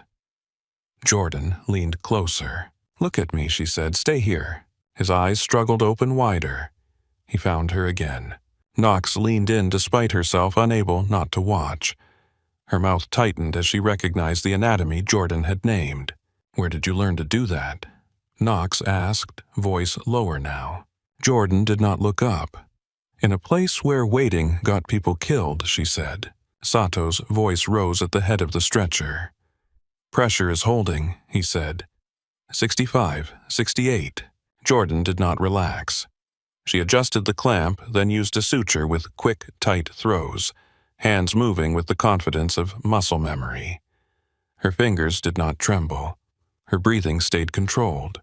Alvarez held warmed saline against his chest, rotating bags like Jordan had ordered. He passed one to another corpsman without speaking. The warmth made steam rise faintly when it met cold air near the open canvas wall. Mercer glanced at the monitor. 72, he said. His voice was surprised despite his effort to keep it flat. Jordan secured the repair, then pressed gently, checking for seepage. She added a second layer of packing and reinforced it with a pressure dressing that hugged the rib line without crushing. She closed the small incision enough to protect it, leaving a controlled path for drainage. She worked fast but never frantic. Minutes passed. The light stayed steady. The wind stayed outside the canvas wall, impatient. Then the monitor tone changed, subtle, but Jordan heard it. The heart rate slowed. The rhythm steadied. Sato exhaled loud enough for Jordan to hear. "Pressure 90, he said. Jordan did not let herself smile. She checked Shaw's pupils. She checked the cap refill at his fingers. She listened to his lungs, one side still rough, but better. Shaw's eyes opened again. His gaze was clearer now. He tried to speak and failed on the first attempt. Jordan leaned closer. "Do not waste it," she said. His lips moved, a whisper, still bossy. Jordan's mouth softened just a fraction. "Still alive," she replied. Shaw's eyelids fluttered. His grip weak found the edge of her sleeve and held for half a second. Knox stood at the foot of the stretcher, face pale under the floodlight. Her pride had nowhere to hide now. She looked at Jordan's hands, then at the dressing, then at the monitor. That was not luck, Knox said almost to herself. Jordan wiped her gloves on a clean gauze pad, then stripped them off and tossed them into a bag. Her hands were damp. Her fingertips were red from cold and alcohol wipes. She reached into her pocket and touched the coin again, not to calm down, but to confirm she was still here. Mercer leaned in. His voice was quiet. "How long do we have before he crashes again?" Jordan looked at the dressing. "We bought him time," she said, "not safety." Mercer nodded once. No argument, no drama, just acceptance of what time meant. Jordan turned to Sato. "Keep him warm," she said. "Keep him still. If his breathing worsens, call it. Do not chase pain meds if pressure drops. Treat the physiology." Sato nodded hard. "Yes, ma'am." Jordan looked at Alvarez. "Rotate the warm fluids until blood arrives," she said. Alvarez swallowed, already doing it. Jordan glanced at Knox. "You can take over monitoring," she said. Her tone held no triumph. "Only function. But do not disturb that dressing." Knox met her eyes. The anger was gone. What remained was a reluctant respect that looked like it hurt. "I will not," Knox said. A heated stretcher shelter was rolled closer. Two soldiers moved in to lift at Shaw, but Jordan raised a hand. "On three," she said, slow, no twisting. They listened. They lifted carefully, shoulders tight with effort. Shaw groaned once, then settled. Jordan walked alongside as they moved him into the warmer space. The heater inside blew hot air that smelled like fuel and plastic. It was not pleasant, but it was heat. When Shaw was inside, Jordan stood at the entrance and watched his chest rise and fall under the new blanket. The monitor held steady. The sound of it was simple, steady beeps that did not ask for anything. Jordan pulled her headlamp off and let it hang from her hand. Her hair was damp with sweat at the roots. Cold air met it and made her scalp prickle. Mercer stepped beside her and looked out at the pad where the Blackhawk still idled, blades turning slower now. "You did it," he said. Jordan did not answer with words. She flexed her fingers once, feeling the ache in them, the stiffness from cold and tension. She reached into her pocket and closed her hand around the coin. Inside the tent, Shaw breathed. Outside, the wind kept moving across the snow as if nothing had happened.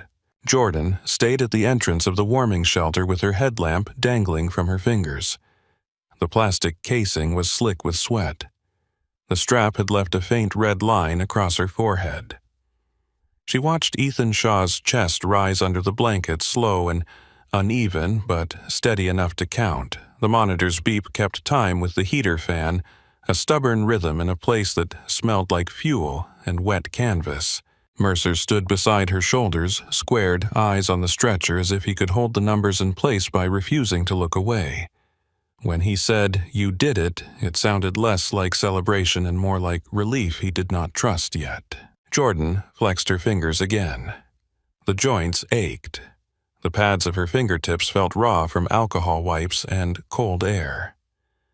She did not answer Mercer. Her mind was still in the narrow window she had opened, still watching dark blood well, and then stopped, still feeling the tiny change when a clamp grabbed the right thing. Inside, Sato adjusted the bag of warmed saline under the blanket. Alvarez rotated another bag against his chest like a small animal, hands cupped around it to keep the heat from leaking into the air.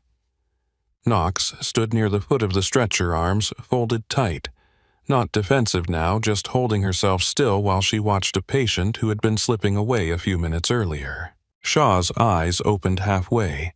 His gaze drifted, found the tent roof, then slid back to Jordan.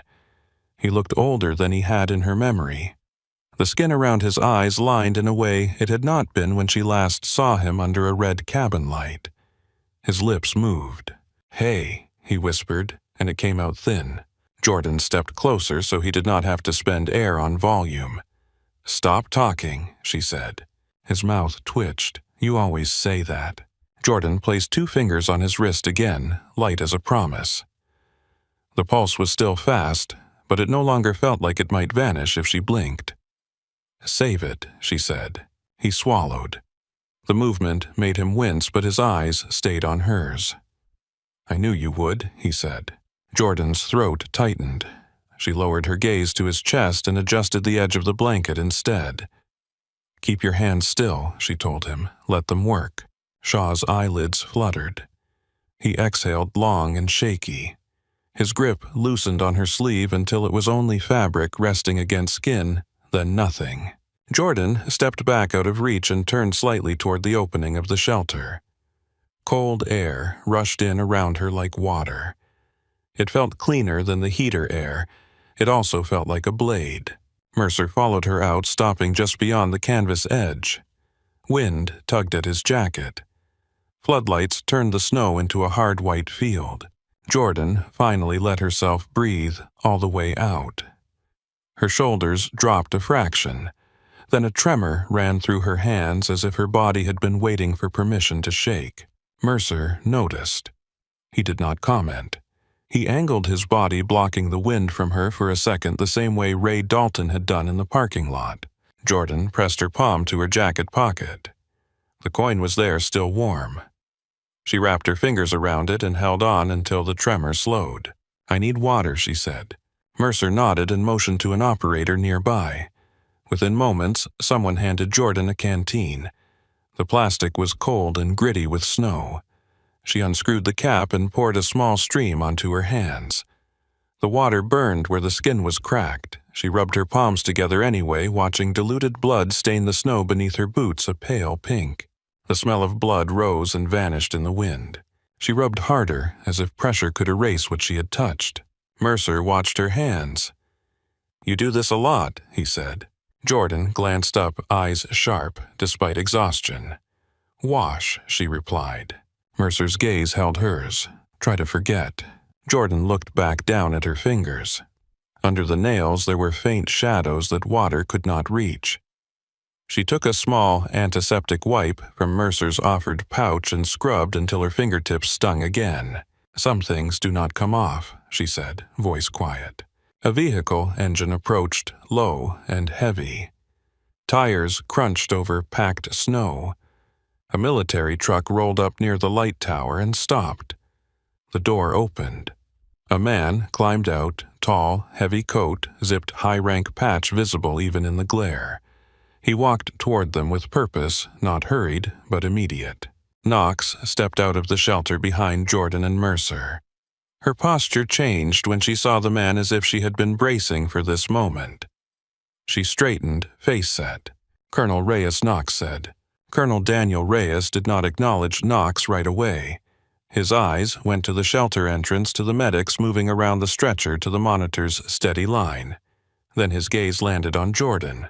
He stared at her for a beat that felt longer than it was. His eyes narrowed slightly, not in suspicion, in recognition. Jordan felt the change in the air. It was subtle, like a shift in pressure before a storm. Reyes stepped closer until he was a few feet away. He studied her face with an intensity that made Jordan's spine tighten. Not fear. Instinct. Then he spoke, voice roughened by cold and something older. "Pierce," he said. Jordan did not correct his use of her last name. She nodded once. "Sir." Reyes looked past her shoulder for a moment toward the light tower, towards the corridor of soldiers who had formed earlier and now hovered in a loose perimeter, still watching. When he looked back, his eyes were damp in a way he tried to hide. "I was on the comms board during Bashir Gate," Reyes said. "I heard the call traffic. I heard the clearance stall. I heard the voices drop off. Jordan's fingers tightened around the canteen. The plastic creaked. Reyes continued quieter now, as if the wind might carry the words somewhere it did not belong. They told us Echo Lantern was gone. No survivors. Jordan held his gaze. Her face stayed composed, but the muscles along her jaw jumped once. I walked out, she said. Reyes stared at her for a second, then nodded, as if that was the only answer that mattered. He looked down at her hands, red and raw, then back up to her eyes. That repair you did, he said. That is why he is breathing. Jordan did not accept the praise. She did not refuse it either. She simply said, he is stable for now. Knox shifted behind them. Colonel, I was about to move him to imaging, she said, voice tight. Commander Pierce insisted we hold, and she performed a limited intervention. Reyes turned his head just enough to look at Knox. His gaze was not cruel, but it carried weight. And did it work? Reyes asked. Knox swallowed. Her pride fought her honesty for half a second, then lost. Yes, sir, she said. It worked. Reyes looked back at Jordan. You did not come here to win an argument, he said. Jordan's eyes flicked toward the shelter. Through the open canvas, she could see Shaw's blanket rise and fall. No, sir, she said.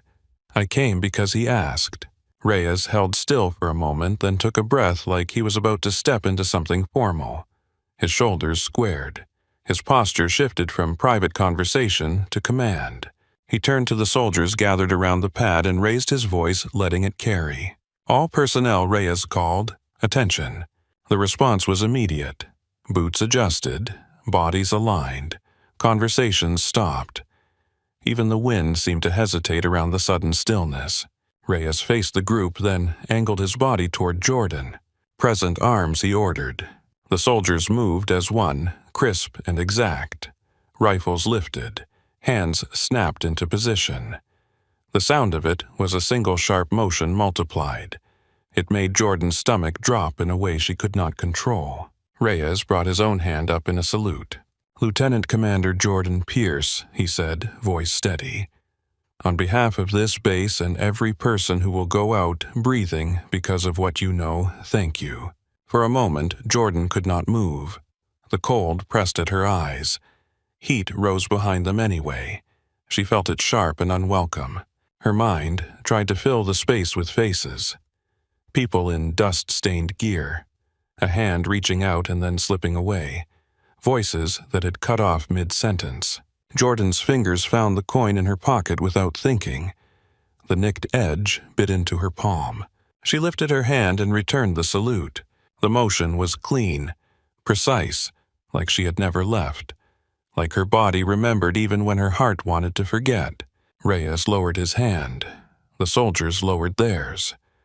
The bass noise returned in layers, generator hum and heater fan, and distant rotor blades slowing on the pad. Jordan let her arm fall to her side. Her hand shook once, then stilled. She did not wipe her eyes because she refused to give the wind that satisfaction. Mercer stepped closer, his voice low enough that only she could hear. They do not do that for everyone, he said. Jordan stared at the snow at her boots. Her breath came out in a thin stream. They do it for ghosts, she replied. Mercer did not argue. He glanced toward the shelter where Shaw lay. He is not a ghost, he said. Jordan looked at the canvas opening. She saw Sato adjust the monitor lead with careful fingers. She saw Alvarez check the warmed fluid bag like a person checking a pulse. She saw Knox standing near the stretcher now with a different posture, less rigid, more present. Jordan took the canteen cap and screwed it on slowly. Her hands were steady again. When she spoke, her voice was quiet. I need to check the dressing in 10 minutes, she said. Not to change it, just to confirm it is holding. Knox stepped forward, stopping a respectful distance away. The pride was still there in her eyes, but it had shifted into something less sharp. Commander Pierce Knox said, and the title did not sound forced this time. I want to understand your approach. That repair was not in our field guide. Jordan looked at Knox. The wind tugged at Jordan's hair damp at the roots. "It is not meant for comfort," she said. "It is meant for time." Knox nodded once as if time was the only currency she could suddenly see. Reyes watched Jordan for another moment. Then he spoke again, voice softer. "There is a heated office inside," he said. "You can clean up. You can warm up." Jordan's mouth tightened. "I am fine," she said automatically. Reyes did not push. He simply nodded. "You look like someone who keeps moving so she does not have to feel the cold," he said. Jordan did not answer that. She turned and walked back toward the shelter entrance. The floodlights made her shadow stretch long across the snow. Inside, Shaw's breathing had settled into a rough but steady pattern. His eyes were closed now. His face looked less strained. The monitor beeped at a slower pace. It sounded almost ordinary. Jordan stepped close and placed 2 fingers on his wrist again. The pulse was still there. Still fast, but no longer frantic. She listened for the small changes, the tiny warning signs she trusted more than machines. Sato looked up at her face drawn. "Is he going to hold?" he asked quietly. Jordan watched Shaw's chest. She watched the dressing for seepage. She watched the skin color at his lips. "He is holding right now," she said. That was all she offered. It was enough. Jordan straightened and looked down at the coin, bulging in her pocket, hidden but present. Her fingers curled around it once more, not like a charm, not like a prayer, like a reminder of where her hands belonged when everything else went quiet. Jordan checked the dressing again without lifting it. She pressed around the reinforced edge, feeling for warmth, for seepage, for the subtle give that meant blood was searching for a way out. The gauze stayed dry. Shaw's skin stayed pale, but no longer waxy. His pulse still ran fast under her fingertips, yet it had shape now, not a thread, a line. Sato watched her hands like he was trying to memorize the motion. Alvarez stood with a bag of saline tucked under his jacket, jaw clenched against the cold. Knox hovered near the monitor, eyes flicking between numbers, and Jordan's face recalibrating what she thought she knew about control. Outside the shelter, the wind kept grinding over snow. Floodlights hissed faintly. Somewhere near the pad, the Black Hawk rotors slowed until the sound became a heavy idle instead of a roar. Jordan stepped back and rolled her shoulders once. The joints protested. She touched the coin in her pocket, not for comfort, for confirmation. Metal, nicked edge. Real. Mercer returned with a radio in his gloved hand. "They are routing blood from the nearest facility," he said. "It will take time." Jordan nodded. "Then we keep buying time," she said. Mercer hesitated, then asked, "Do you want me to contact anyone for you?" Jordan looked at him, expression flat, and understood what he meant. Family, friends, a life outside this shelter.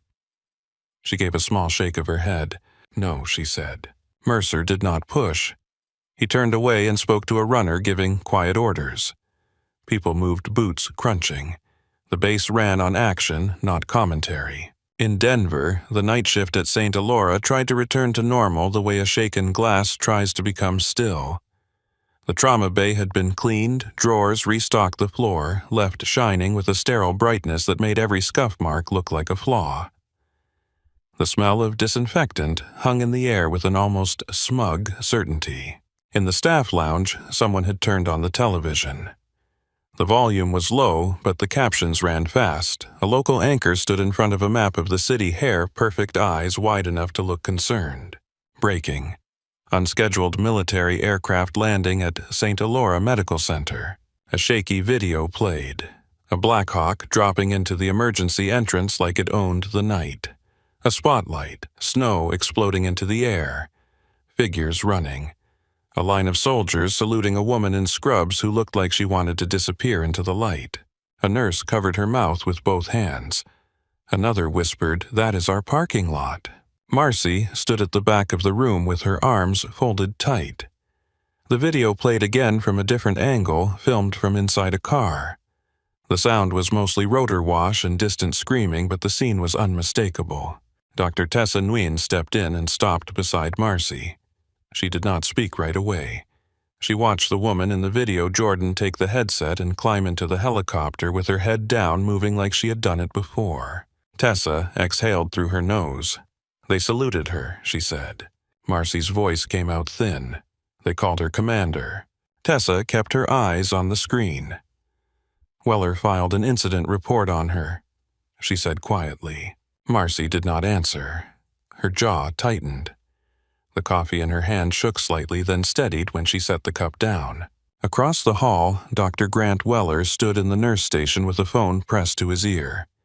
He paced in a tight line coat, swinging, face flushed.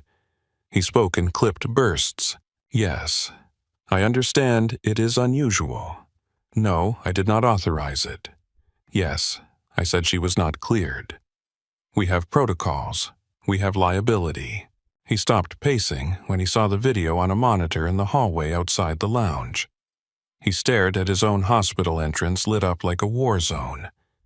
He watched himself in the corner of one clip-white coat, flapping, pointing, trying to take control of a scene that did not belong to him. His mouth tightened.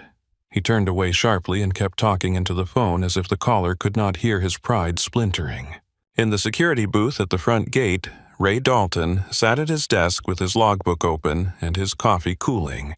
The phone rang so often he stopped looking surprised. People asked the same questions, each one pretending it was the first time. Did you see it? Was anyone hurt? Did they have weapons? Who did they take? Ray answered with short sentences. He did not embellish.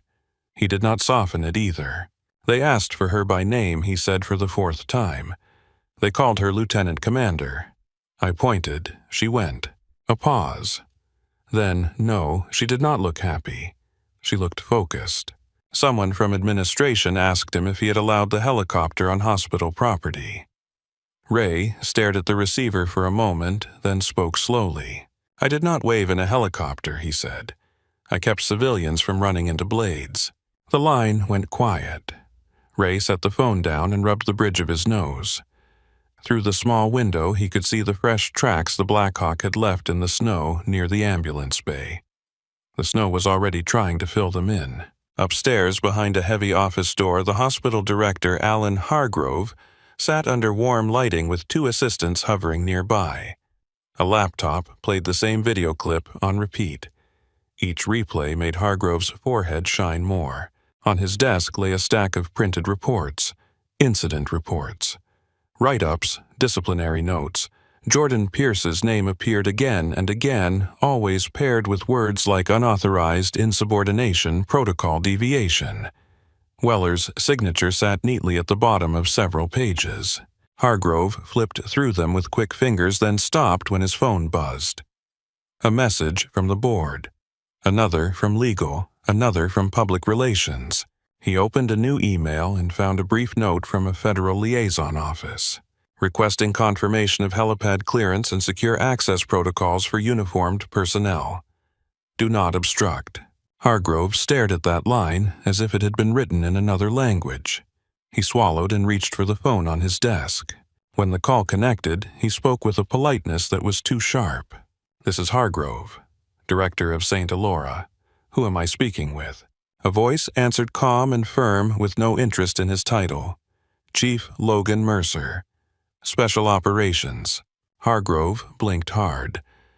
Chief Mercer, I want to state clearly that the landing tonight was unauthorized. There was a short pause. Hargrove heard wind in the background. A generator hum, faint voices. Not a quiet office. Mercer spoke again. Director Hargrove, your authorization is not required for what happened.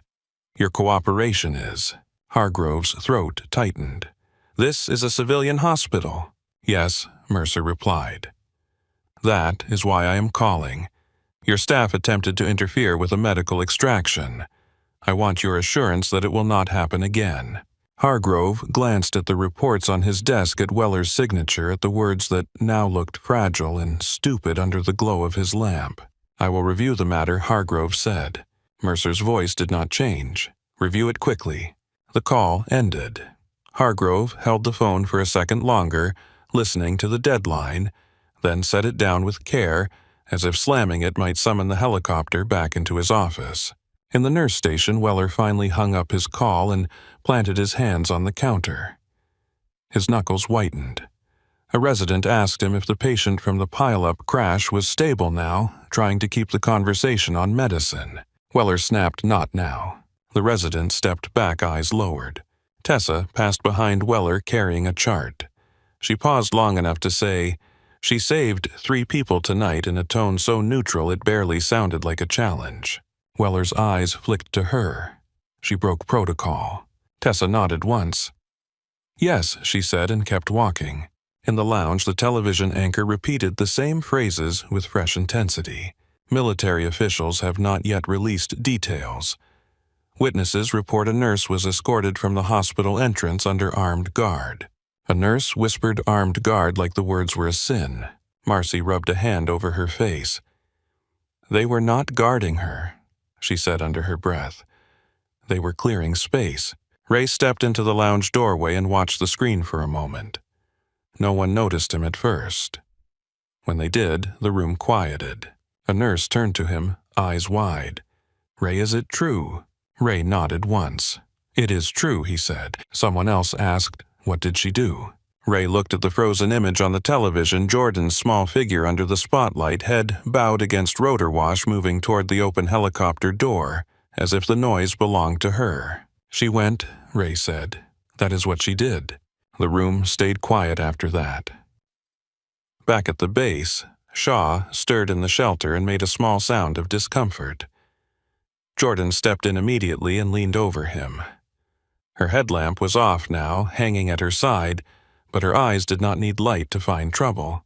She checked the dressing again, still holding. She adjusted the blanket so the warmth stayed on his chest. Shaw's eyes opened and met hers for a second. "You okay?" he whispered. Jordan's mouth tightened. "You do not get to ask me that," she said softly. His lips twitched. It could have been a smile. It could have been pain. "I did anyway." Jordan looked down at his chest and said, "Save your air." Outside, Mercer spoke with the communications officer near the pad.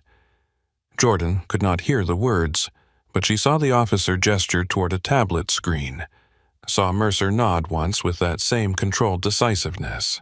At St. Elora. A Hargrove left his office and walked the hallway with 2 administrators trailing behind him.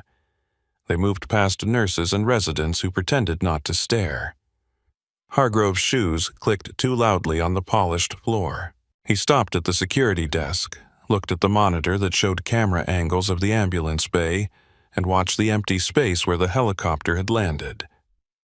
The snow had settled back into place almost smooth, but the scraped lines were still there if you knew where to look. Hargrove turned to Ray, who stood beside his booth, posture straight. Dalton Hargrove said, "I need a statement, exact sequence, times, names." Ray's eyes held steady. "You want the truth," he said. Hargrove's mouth tightened. "Yes." Ray nodded once. "Then write down that your people tried to stop her," he said. "Write down that they called her mediocre." Hargrove's face flushed. He looked away, then back again, as if the words had slapped him in public. Inside the hospital, the disinfectant smell stayed the same. The floor stayed clean. The walls stayed white.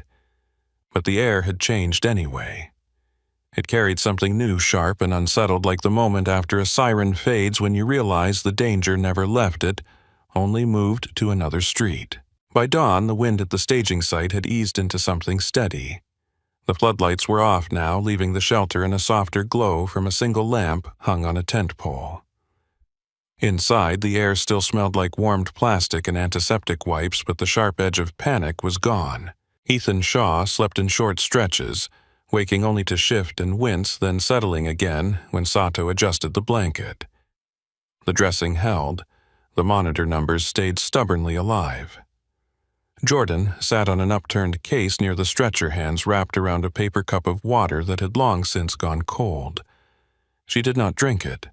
She watched his breathing the way some people watched a shoreline waiting for the smallest change in tide.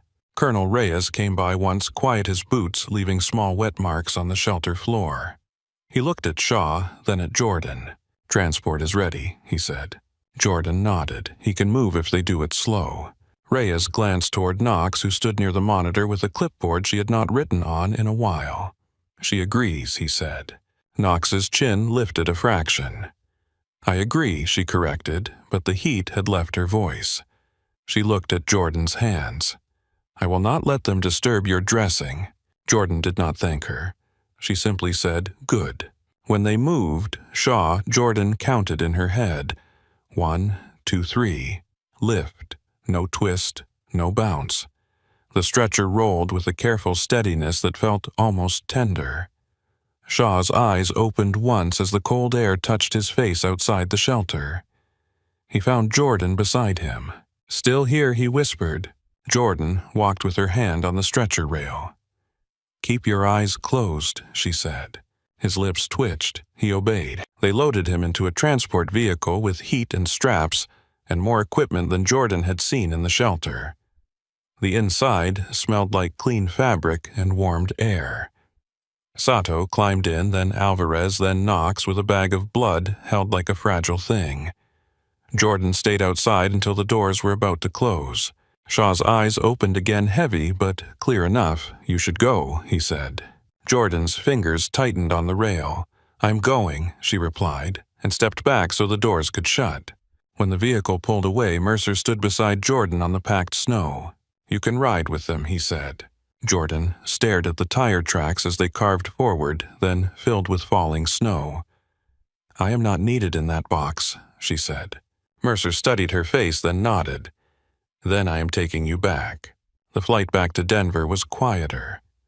Not because the rotors were softer, but because no one spoke unless it was necessary. Jordan sat with the headset off this time. She held it in her lap like something she had borrowed and planned to return. Her headlamp rested beside it. The field pack was strapped down again orderly. Her hands did not shake now. They ached. The ache felt honest. When the city came into view, the morning light made the snow look clean again. St. Elora's outline rose from the streets familiar and indifferent, as if it had not been the site of a Black Hawk landing hours earlier. This time the helicopter did not drop into the ambulance bay. It circled once, then came in towards the hospital's secured helipad on the roof. The approach was controlled. The landing was firm but polite. The blades kept turning, but the chaos was gone. In its place was a different kind of pressure. Jordan stepped out into cold air and bright sun. A line of hospital security stood behind a marked boundary, faces tight. A public relations woman in a long coat held a tablet and tried not to stare. 2 local news cameras waited on the far side of the roof access door lenses pointed up hungry. Mercer guided Jordan toward the stairwell without touching her. His people moved around them in quiet coordination, not blocking, not rushing, simply creating space. Down in the lobby, the hospital smelled the same: disinfectant, coffee, hand sanitizer with fake citrus. But now there were extra bodies in the corners, administrators with badges turned outward, eyes darting, voices hushed. Alan Hargrove stood near the reception desk in a suit that looked expensive and slightly too tight at the collar. He kept smoothing his tie as if it could flatten the situation. Beside him, Dr. Grant Weller stood with his coat buttoned all the way up, hair perfect again, jaw set like stone. A few residents hovered behind, including Tessa Nguyen, who watched the front doors as if she was trying to keep her breathing steady. Jordan entered through a side corridor and paused just inside the lobby. Her jacket was still cheap. Her hospital badge was still clipped to her pocket. She looked like the same person who had left after mopping a floor, but heads turned anyway. Hargrove's eyes landed on her and widened, then snapped toward Mercer as if to confirm what he was seeing. Weller saw her too. His face went pale under the fluorescent light. Hargrove cleared his throat and stepped forward with a practiced smile. "Lieutenant Commander Pierce," he began, too loud, too formal. "On behalf of St. Elora Medical Center, we wish to express our cooperation and our gratitude for your service and for the safe resolution of last night's incident." Mercer's expression did not change. He did not answer. The front doors opened before Hargrove could find a second sentence. Cold air rolled in. A line of men in dark uniforms stepped through with controlled purpose boots quiet on the tile. They moved like they had rehearsed not the route, but the discipline. At their center walked Ethan Shaw. He was upright. Not strong, but upright. His left arm was held close to his body. A supportive wrap crossed his chest beneath a clean jacket. His face still carried the gray of blood loss, but his eyes were awake and sharp. The lobby fell silent the way it had when the airway tube went in. Not reverent, not staged, just stunned. Shaw stopped a few feet inside and let his gaze sweep across the room. He looked at Hargrove first, then at Weller, then past them to the staff gathered along the hallway edges. His eyes held no anger. They held something colder than anger. "Where is Jordan Pierce?" he said. Hargrove blinked. "Commander Shaw, we are honored to have you here. We have prepared a private conference room for formal acknowledgments and a media statement." Shaw did not look at the cameras. "I did not come for your room," he said. His voice was steady, but it had weight behind it. "I came for her." Jordan stepped forward before anyone could decide for her. For a second, the air shifted again, like a door opening to let in wind. Shaw's eyes found her and softened in a way the rest of his face did not. "There you are," he said. The men behind him snapped to attention as one. The sound of their boots aligning was clean and sharp on tile. Mercer moved with them, posture straight eyes forward. Shaw lifted his right hand in a crisp salute. Jordan felt heat rise to her face. She did not look at the cameras. She did not look at Hargrove. She looked at Shaw and returned the salute, precise controlled automatic in her bones. The flash of camera shutters started rapid and bright. Weller took a half step back as if the salute had pushed him. Shaw lowered his hand and took one slow step toward Jordan. He stopped close enough that she could smell soap on his jacket and the faint chemical scent of medical tape. "You saved my life again," he said quietly enough that the room had to lean in. "You saved it when it was loud, and you saved it when it was quiet." Jordan's throat tightened. She kept her voice flat. "You keep getting yourself into trouble," she said. Shaw's mouth twitched. "I keep trusting the right person," he replied. Behind Jordan, Tessa took a step forward. She stopped, hands at her sides, eyes glossy but steady. "Commander Pierce," Tessa said. Her voice did not wobble. "I am sorry." Jordan looked at her. She took in the dark circles under Tessa's eyes, the raw fatigue of someone who had been learning too fast, too publicly. Tessa swallowed. "We saw you," she continued. "We did not understand you. I did not say enough." Jordan held her gaze for a moment, then nodded once. "You do not owe me a performance," Jordan said. "Just do not freeze when the room gets loud." Tessa's shoulders shifted as if she had been holding a weight and finally set it down. "I won't," she said. Hargrove stepped in again, desperate to regain the center. "Commander Shaw, we are fully committed to reviewing our internal policies to ensure proper coordination with—" Shaw cut him off with a small lift of his hand. Not dramatic, just final.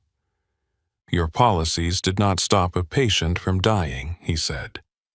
"Your people did." Hargrove's mouth opened, then shut. His face reddened. He glanced toward Weller as if looking for a lifeline. Weller did not move. Mercer's voice came from just behind Shaw, low and level. "Director Hargrove, you will release Commander Pierce's employment file and all associated incident reports," he said.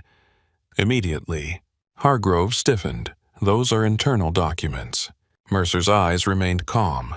"Not anymore," he said. Jordan felt the weight of her badge against her pocket. She reached up, unclipped it, and held it in her palm. Plastic. Light. A token that had never been the point. "I came to sign my paperwork," Jordan said. Hargrove blinked. "Your paperwork?" "My resignation," Jordan said. The word landed in the quiet and stayed there. Weller's head snapped toward her.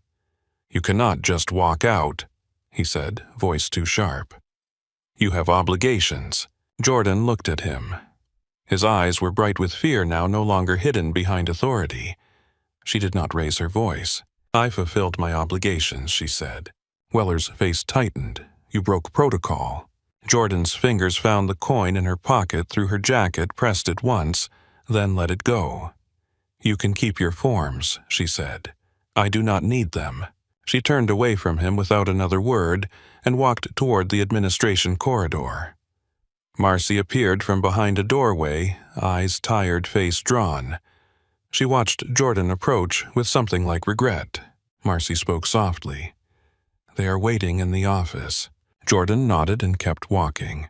The director's office smelled like cologne and printer toner. A legal advisor sat with a folder-open pen ready. Hargrove stood in the doorway behind Jordan, jaw tight, while Mercer remained outside in the hall, not intruding, simply present. Jordan signed the papers without hesitation. The pen moved smoothly. Her hand did not shake. When she finished, she slid the folder back across the desk. The legal advisor glanced up, uncertain.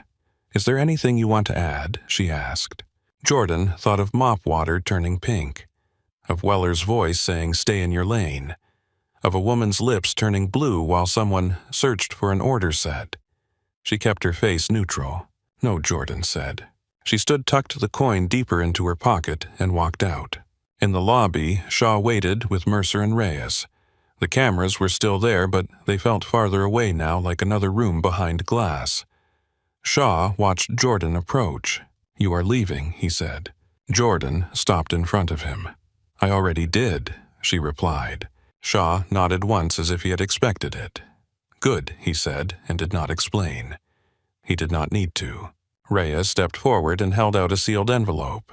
His hands were bare despite the cold outside. The paper looked official, heavy, too clean.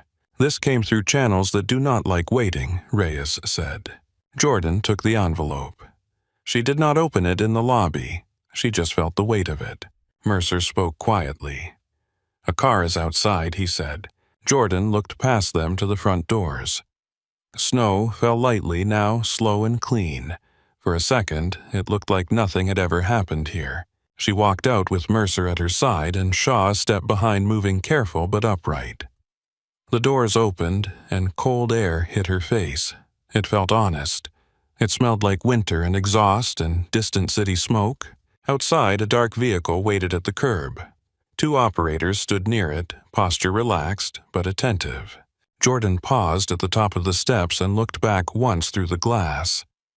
She saw Weller standing near the reception desk, frozen, as if he had misplaced the room's center. She saw Tessa watching with her chin lifted, eyes steady. She saw Marcy's hand pressed to her mouth. Jordan turned away and got into the car. The envelope stayed unopened in her lap until they reached the base. On the tarmac, the air was clearer. The wind had space to move. A medical helicopter sat nearby with its doors closed. Rotors still, sunlight glinting off the smooth metal. Shaw stood a few yards away, flanked by Mercer and Reyes, looking smaller than he had in the lobby, but more at peace. Jordan opened the envelope with careful fingers. Inside was a letter with a seal, formal language, a signature that carried weight. She read it once, then again slower. When she looked up, Mercer watched her face without pressing. Reyes spoke first. "They want you back," he said. "Not as a body in a system, as the person who writes the system." Jordan's fingers tightened on the paper. The coin in her pocket pressed against her thigh, a familiar bite. Shaw stepped closer, careful with his movements. "You do not have to," he said. Jordan met his eyes. "I know," she replied. She looked past them at the open stretch of tarmac, at the distant line of mountains, at the thin winter sun. She breathed in through her nose, out through her mouth. One slow cycle. Then she folded the letter and slid it back into the envelope. "I will take it," she said. Mercer's shoulders eased by a fraction. Reyes nodded once, as if the world had clicked into the right place. Shaw closed his eyes for a moment and exhaled. A short time later, Jordan stood in a quiet hangar office and changed into a uniform that fit as if it had been waiting. The fabric was crisp. The insignia gleamed under fluorescent lights. She fastened the collar, then reached into her pocket and took out the coin. She held it for a moment, thumb on the nicked edge, then placed it in a small dish on the desk. Not hidden, not clutched, simply present. Outside, the wind moved across the runway and tugged at flags on tall poles. Somewhere, a rotor started up low and steady, building into a sound that used to mean chaos. Jordan stepped out onto the tarmac with her shoulders squared and her hands empty, and walked toward the noise like it belonged to her again. Thank you so much for listening to today's story. If this story resonated with you or made you reflect, I'd love to hear your thoughts, so feel free to share them in the comments below. And don't forget to like, subscribe, and hit the notification bell so you won't miss the next story.